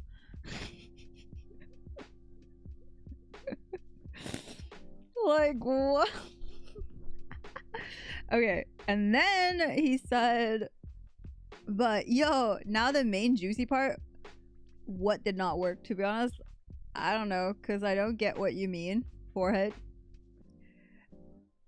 If you mean, were they able to discourage me, then F no. You stubborn, blah blah blah, Karen, Kekona Land, blah blah blah. But based on my understanding of your question, my gut tells me that this is a problem I can solve and at least shed some light onto. And this gut feeling makes me determined to commit because social media be unpredictable and full of surprises, and I have an idea of what I want to do to achieve it. I don't got data and I don't got internet clout to get people's attention, but my inner Karen is telling me to keep going and fight for what I believe in. So GG, wanna be my lab rat and let me use your brand GGria to gather data for free for now? If I'm successful, I'll make / save you some money. I don't know how much, but making an additional 5 Canadian dollars per stream is better than making 0 Canadian dollars. Capital, for real though, is there's a chance for success, I will make you a part owner of ABC Scuffed Company Ltd. And if I'm not able to make or save you some money, I'm gonna donate 100 Canadian dollars for wasting your time. Or GG2 bait it, so like, you're not gonna give me the money? Or I'll be your slave, meaning I'll do anything you tell me as long as it's not TOS, and I'll be your Uber driver for 10 streams I decide to snipe. Yo.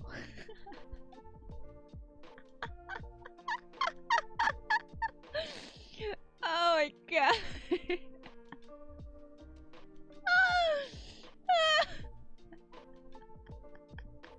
Hi, Mark.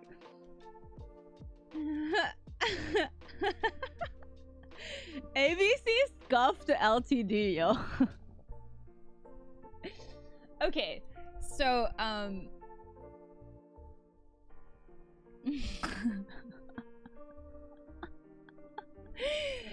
okay, so I want to say that thanks for thinking about this, and I think I don't agree with what your slash boss slash mentor said, because I do think there's like a market, especially I think niche markets are usually what's like best for promoting certain products. Because okay, when you realize like how many, like there's only what, like 20 IRL streamers and all of them have a live view, right? So like the sales, even though it's not a lot, but it's like pretty, it's an easy sell if it works, you know what I mean? So I do believe that it definitely has potential, but it's not I'm not saying there isn't a market, but I don't know how you would go about it. You need to be more elaborate with your thing. You wrote a giant thing, but you didn't even like propose anything real. You're just like, oh, be my lab rat. I'm like, I need to see your thought process first, dude.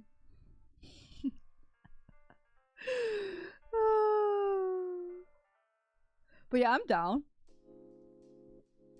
dude. I'm down. As long as you don't fucking connect me with like brands that I don't believe in. Like as long as it's not something that would ruin my own brand, then it's okay. Cause I've had sponsors reaching out to me, but like it's not something I personally believe in, and I just never, you know, I just didn't think it was worth my time or like ruining my brand for, so I didn't go for it. But you know,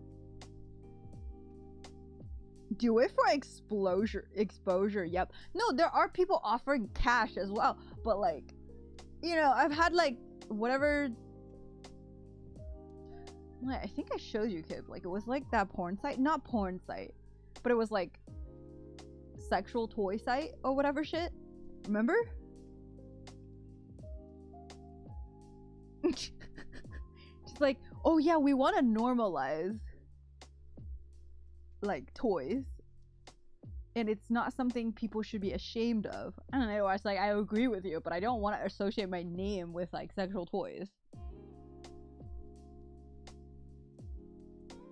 And it's like nothing against sex toys, you know, like it's not, it has nothing to do with that, but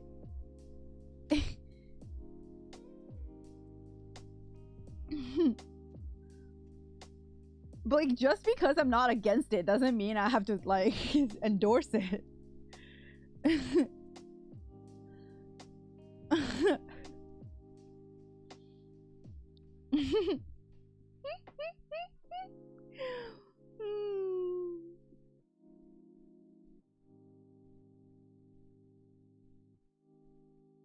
Oh, so basically ABC wants to be my manager.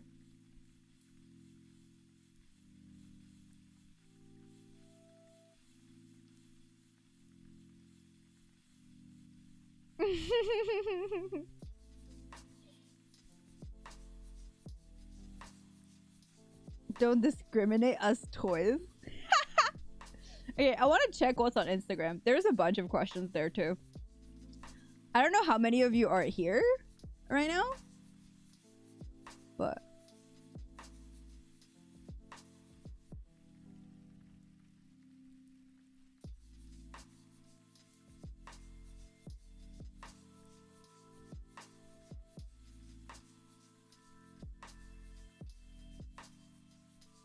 oh my god, what the hell?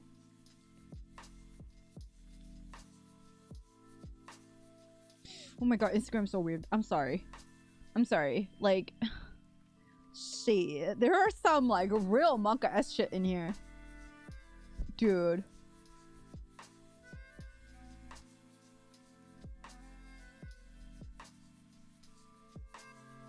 Stomp on bat offers.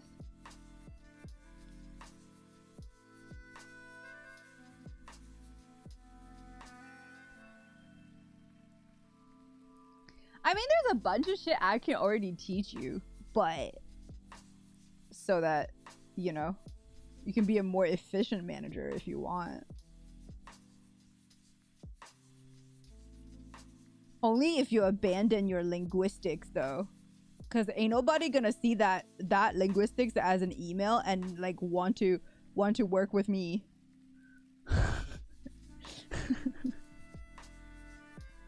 I'll be stuck selling sex toys forever. Shit.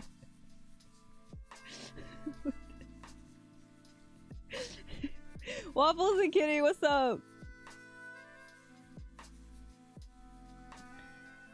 Just as he planned. Yo, alright.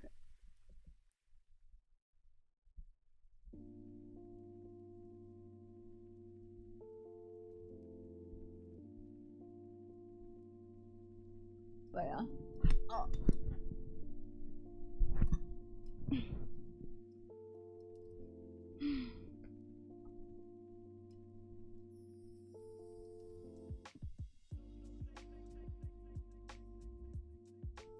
Is G for geisha? No.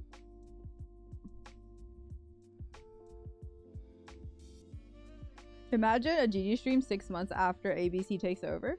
But the thing is, a lot of the times as a streamer, like if you don't have a manager, it's actually quite hard to reach out to people because like unless you do have a manager, like being a manager reaches out to a person, to a company, is a lot more efficient and official and professional than the streamer him or herself. So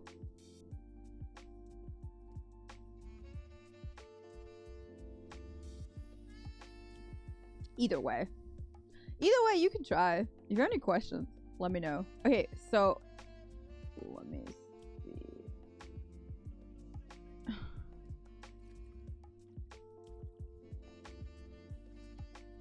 Okay, this is it. Thinking of breaking up with my girlfriend who lives in mainland China. That's not a question, bro. Why are people Instagram is weird. Oh, I need a girl. I'm alone. Would you be my girl? Uh-huh.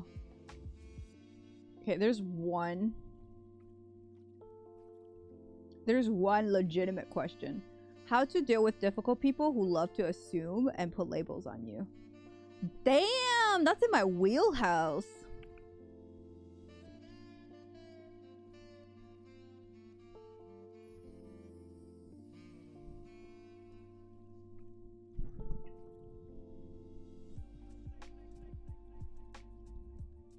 Like, too many wires. To deal with difficult people who love to assume and put labels on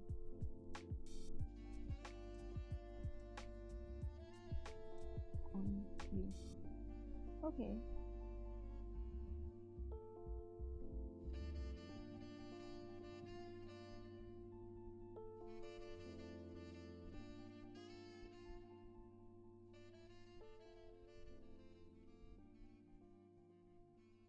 Hi, Biscuit Coin.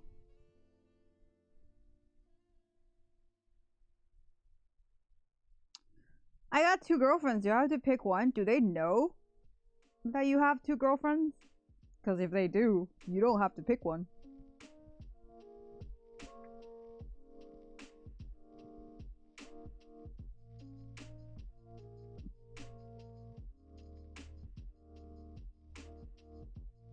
ABCEO.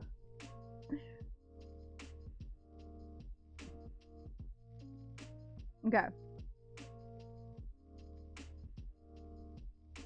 So yeah, so how to deal with difficult people who love to assume and put labels on you. I think earlier I kind of already touched on that because I said you need to realize they're not treating you like a person because they don't know anything about you. Just fake a manager email. They don't know each other. Well, let them know about each other. And then you can see if you have to pick one. Maybe you don't. Maybe they're happy. being one of your you know, one of the people you sleep with.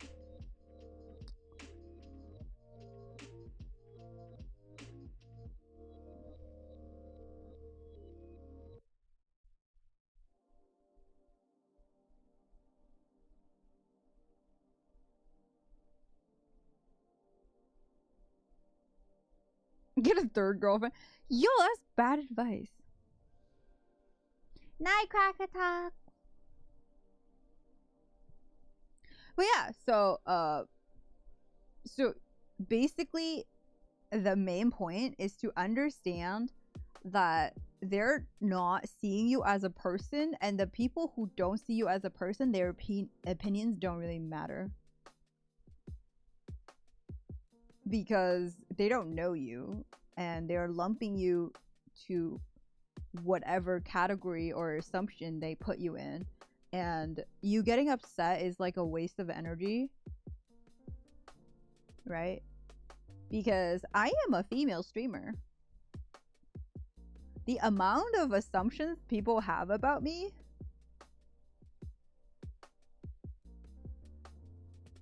I can't even begin, dude.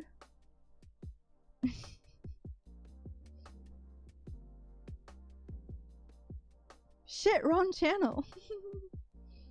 Clara's female? Wait a minute. Wait a minute.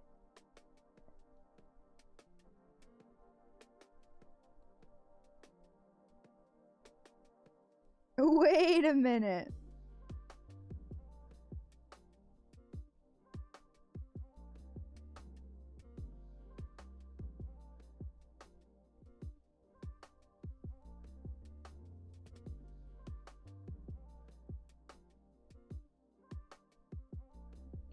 Can you put a disclaimer? I feel scammed. What do you think, guys? What do you think is the advice for this gentleman who asked for how to deal with difficult people who love to assume and put labels on you?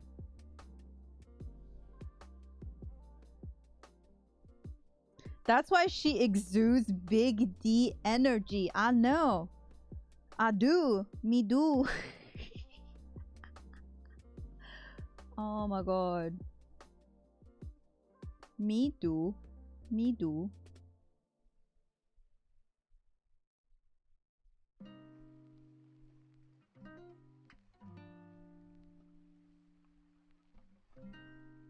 Fuck 'em. Forehead. Okay. So to play devil's advocate a little bit, not to say their opinions matter, but if there's a lot of those, maybe like I think a little bit introspect to think about why they all assume that this is you. Are you doing anything, like, just to kind of cover all your bases, are you doing anything that might give them that impression, right? And then if you exclude all the things that were coming from you, and then just like the result is just them being assholes, then yeah, just fuck them. Of course.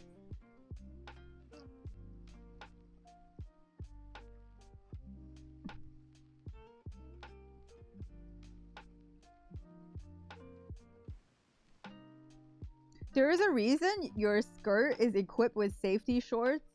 Gotta keep the BDE You mean the BD contained?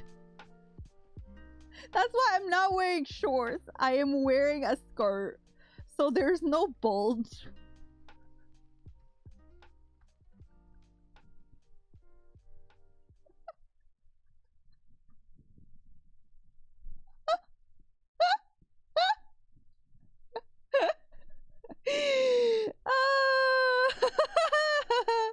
Do women watch porn? Go look at Pornhub statistics. You will find your answer, bro. What a great Sunday surprise for us, Kappa Pride. Hey. Hey! What you can do is take everything into consideration, what their motives are, their bases, their knowledge, expertise in the subject and such, and after all, the chances are their opinion doesn't carry such a punch. True. Do you watch porn? I do.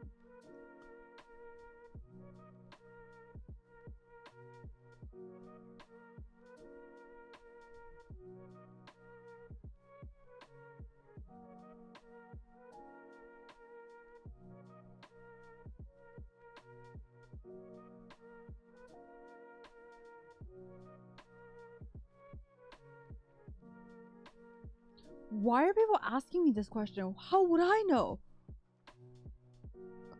This question was like, my wife and I are welcoming our first son later this year. We are unsure if we should circumcise him.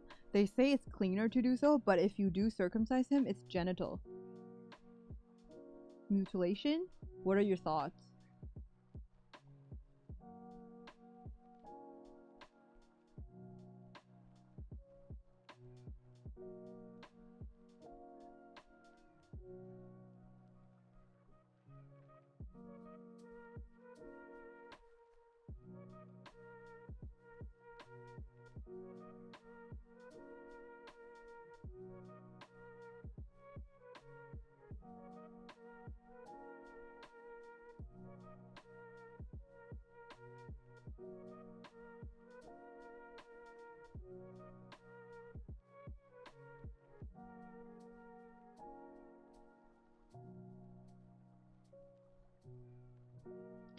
Clara, I own a large puppy mill. Some women find my extremely lucrative occupation as repulsive. I have difficulty dating. I offer money and, of course, puppies. People, please help. Dude, I can't help you. What? How can I help you?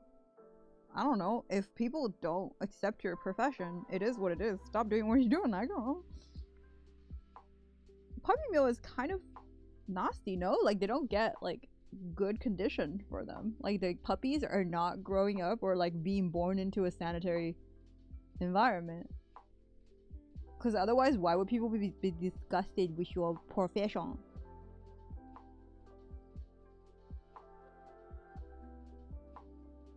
Or what you can do is be a decent human being and provide sanitary and good environment to your puppies so that you make a little bit less money, but people are less disgusted.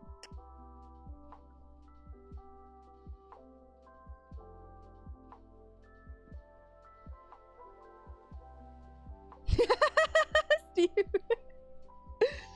Oh my god. Hi, Barrels. Yeah. Yeah? Yeah?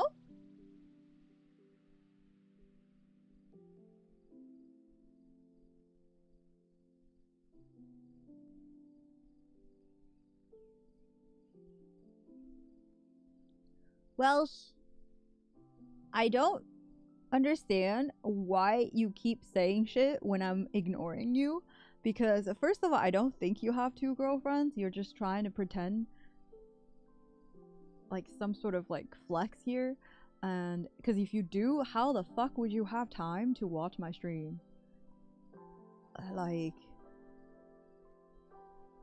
so just stop. Give it up. It's fine.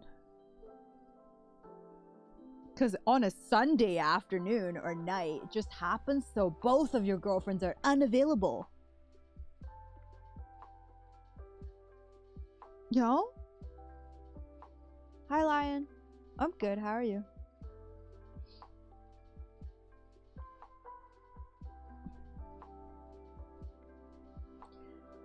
Hi, Daryl.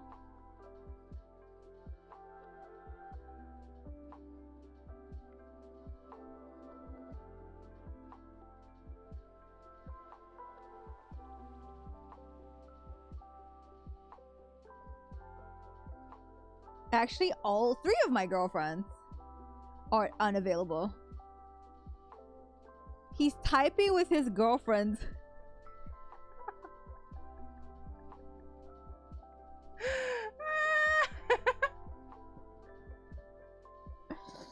True!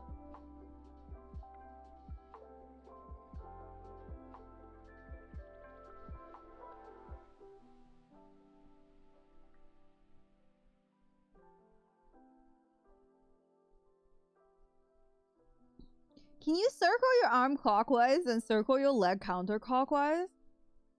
I can, but will I? No.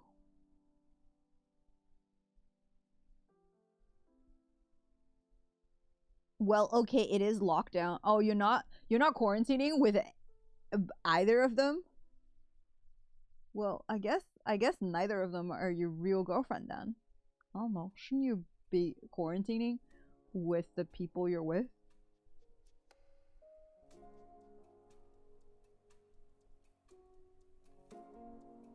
Are they seeing other people too?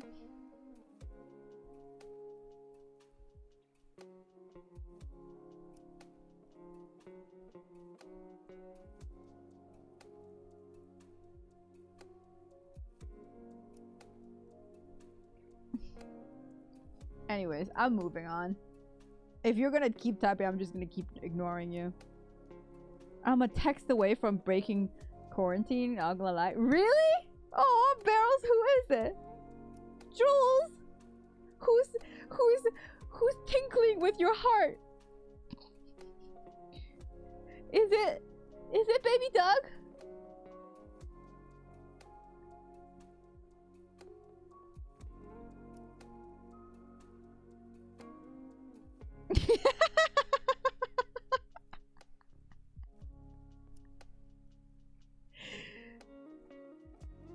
I'm calling the cops.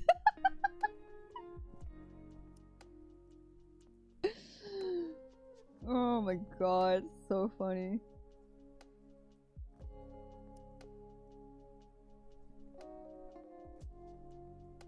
Yeah, it's legal, Barrels. It's legal. Fucking so funny. That's great.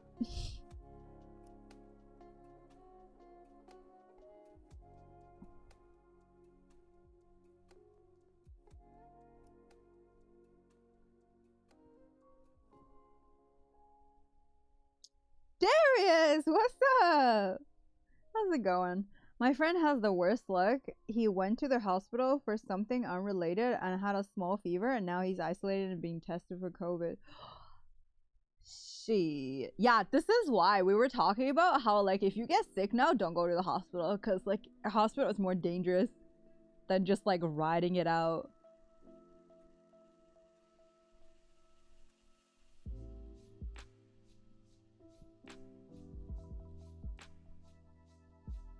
Like, legit. Okay, well, Instagram provided nothing. There's, like, all the questions. Okay, whenever I do any Instagram story questions, there's, like, 50% of it asking me if I was single. Even when the times that I put it in the question sticker, where, don't ask me if you're asking me if I'm single. Like, I'm just like, dude. They just, like, see anything that can be typed, and then, like, first thing is like, are you single? Shooter shoot. No. Shooters don't shoot. You should not shoot. Stop shooting.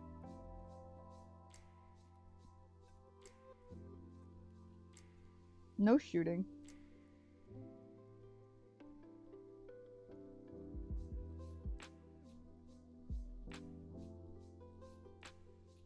Shots must be shot. Pew pew! Stop shooting. Put your gun away. Yeah. Okay. Think magic words time, guys. It's magic words time. This has been a very mentally exhausting stream, by the way. Like, I actually use my brain juices for things today. No, it's not, weird champ. Yeah, it is. What the fuck, I just got here? Yo, but, like, I've been here for a while. I legit spend so much time. I spent so much time and, like, effort answering the questions properly today. Can't put my gun away. It won't go away. Aww.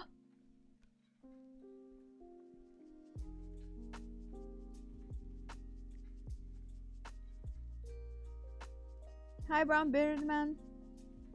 We did 6 questions and 1 from Instagram. 7 questions. Yeah. So for those of you who have any new questions you want answered, you can take your time and submit it before next Sunday.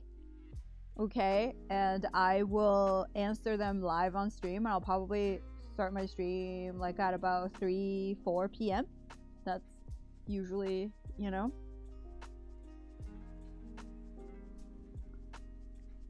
Like I said, submit it on the thing. I'm done answering questions today.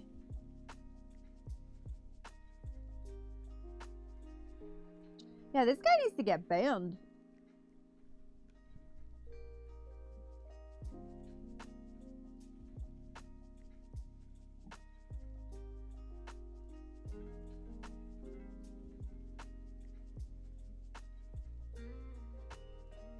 You just typed it out.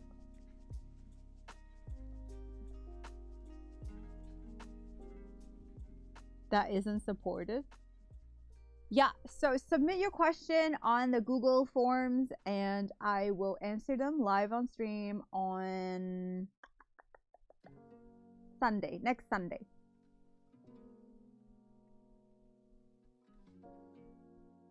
Okay, it could be any kind of related, but like just be serious about it. If it's something that really bothers you, if it's something is really something you are thinking about every day and it's giving you anxiety or like making you whatever, like if it's creating any kind of like real negativity in your life, you can ask me, but don't fucking ask me like shitty questions, please. Well, no, I shouldn't say that. No, you can ask any questions, but if it's something that I can't help you with, I won't answer them. That's all. Strider! Yo! 10-month, yo! What the heck? Oh yeah, we muted the alerts. Is it? Can we turn it back on?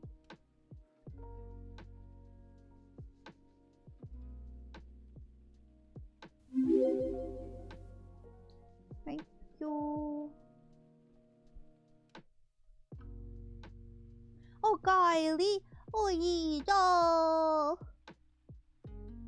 Strider, welcome back. Thank you so much. I can't believe it's been 10 months.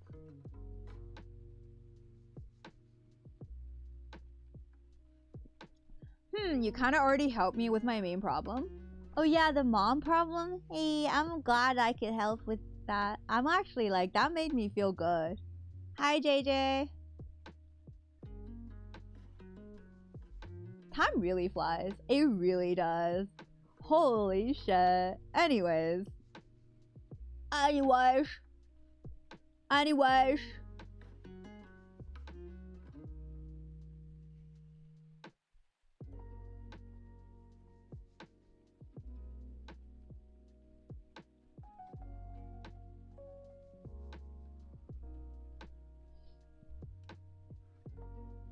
F Kappa? Dude, let me see who we should host. Who do you guys want me to host? Anybody new that we can host? I feel like I haven't...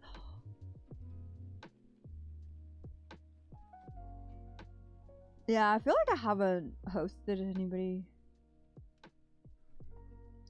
Your stream lagged. What did you say? Doug, you're supposed to sleep anyway. One viewer, Andy. I don't know who. I don't know them. That's why. You guys need to give me suggestions. It doesn't need to be one viewer, but like if it's somebody, you know.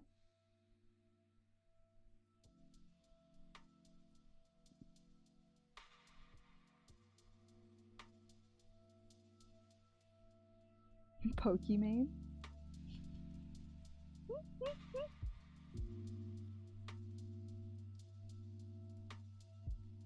Host Cook? Wait, is he on? He's not on.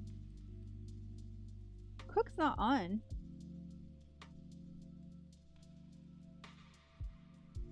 Night Rob? He is? Okay.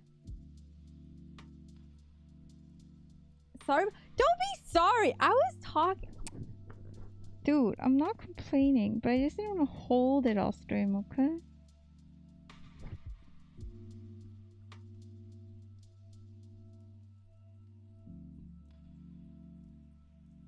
Yeah, we can host cook. Let's raid a cook. Okay. Alright, I'm gonna stand up or sit up. For those of you who are new to my stream, remember to follow me on Twitch, Instagram, and Twitter. I've been, trying really hard on the social media game. And it's been like working well. Like I've gained so many Instagram followers lately. It's kind of insane. I don't even know why. But it's working out. And thank you guys for submitting your questions. If you have any more questions, remember to if you want any of your questions answered, like any advice, remember to fill out the Google form. I really appreciate you guys like feel comfortable enough to share with me, even if some of you didn't want to reveal your name. It's a very brave thing to do, and I'm glad I have the opportunity to help you. I don't know if I actually genuinely did help a lot, but I try. Okay, and yeah, tomorrow I'm not streaming. I need to go get groceries because I've been eating a lot of vegetables and then I just run out so quickly. So tomorrow I will be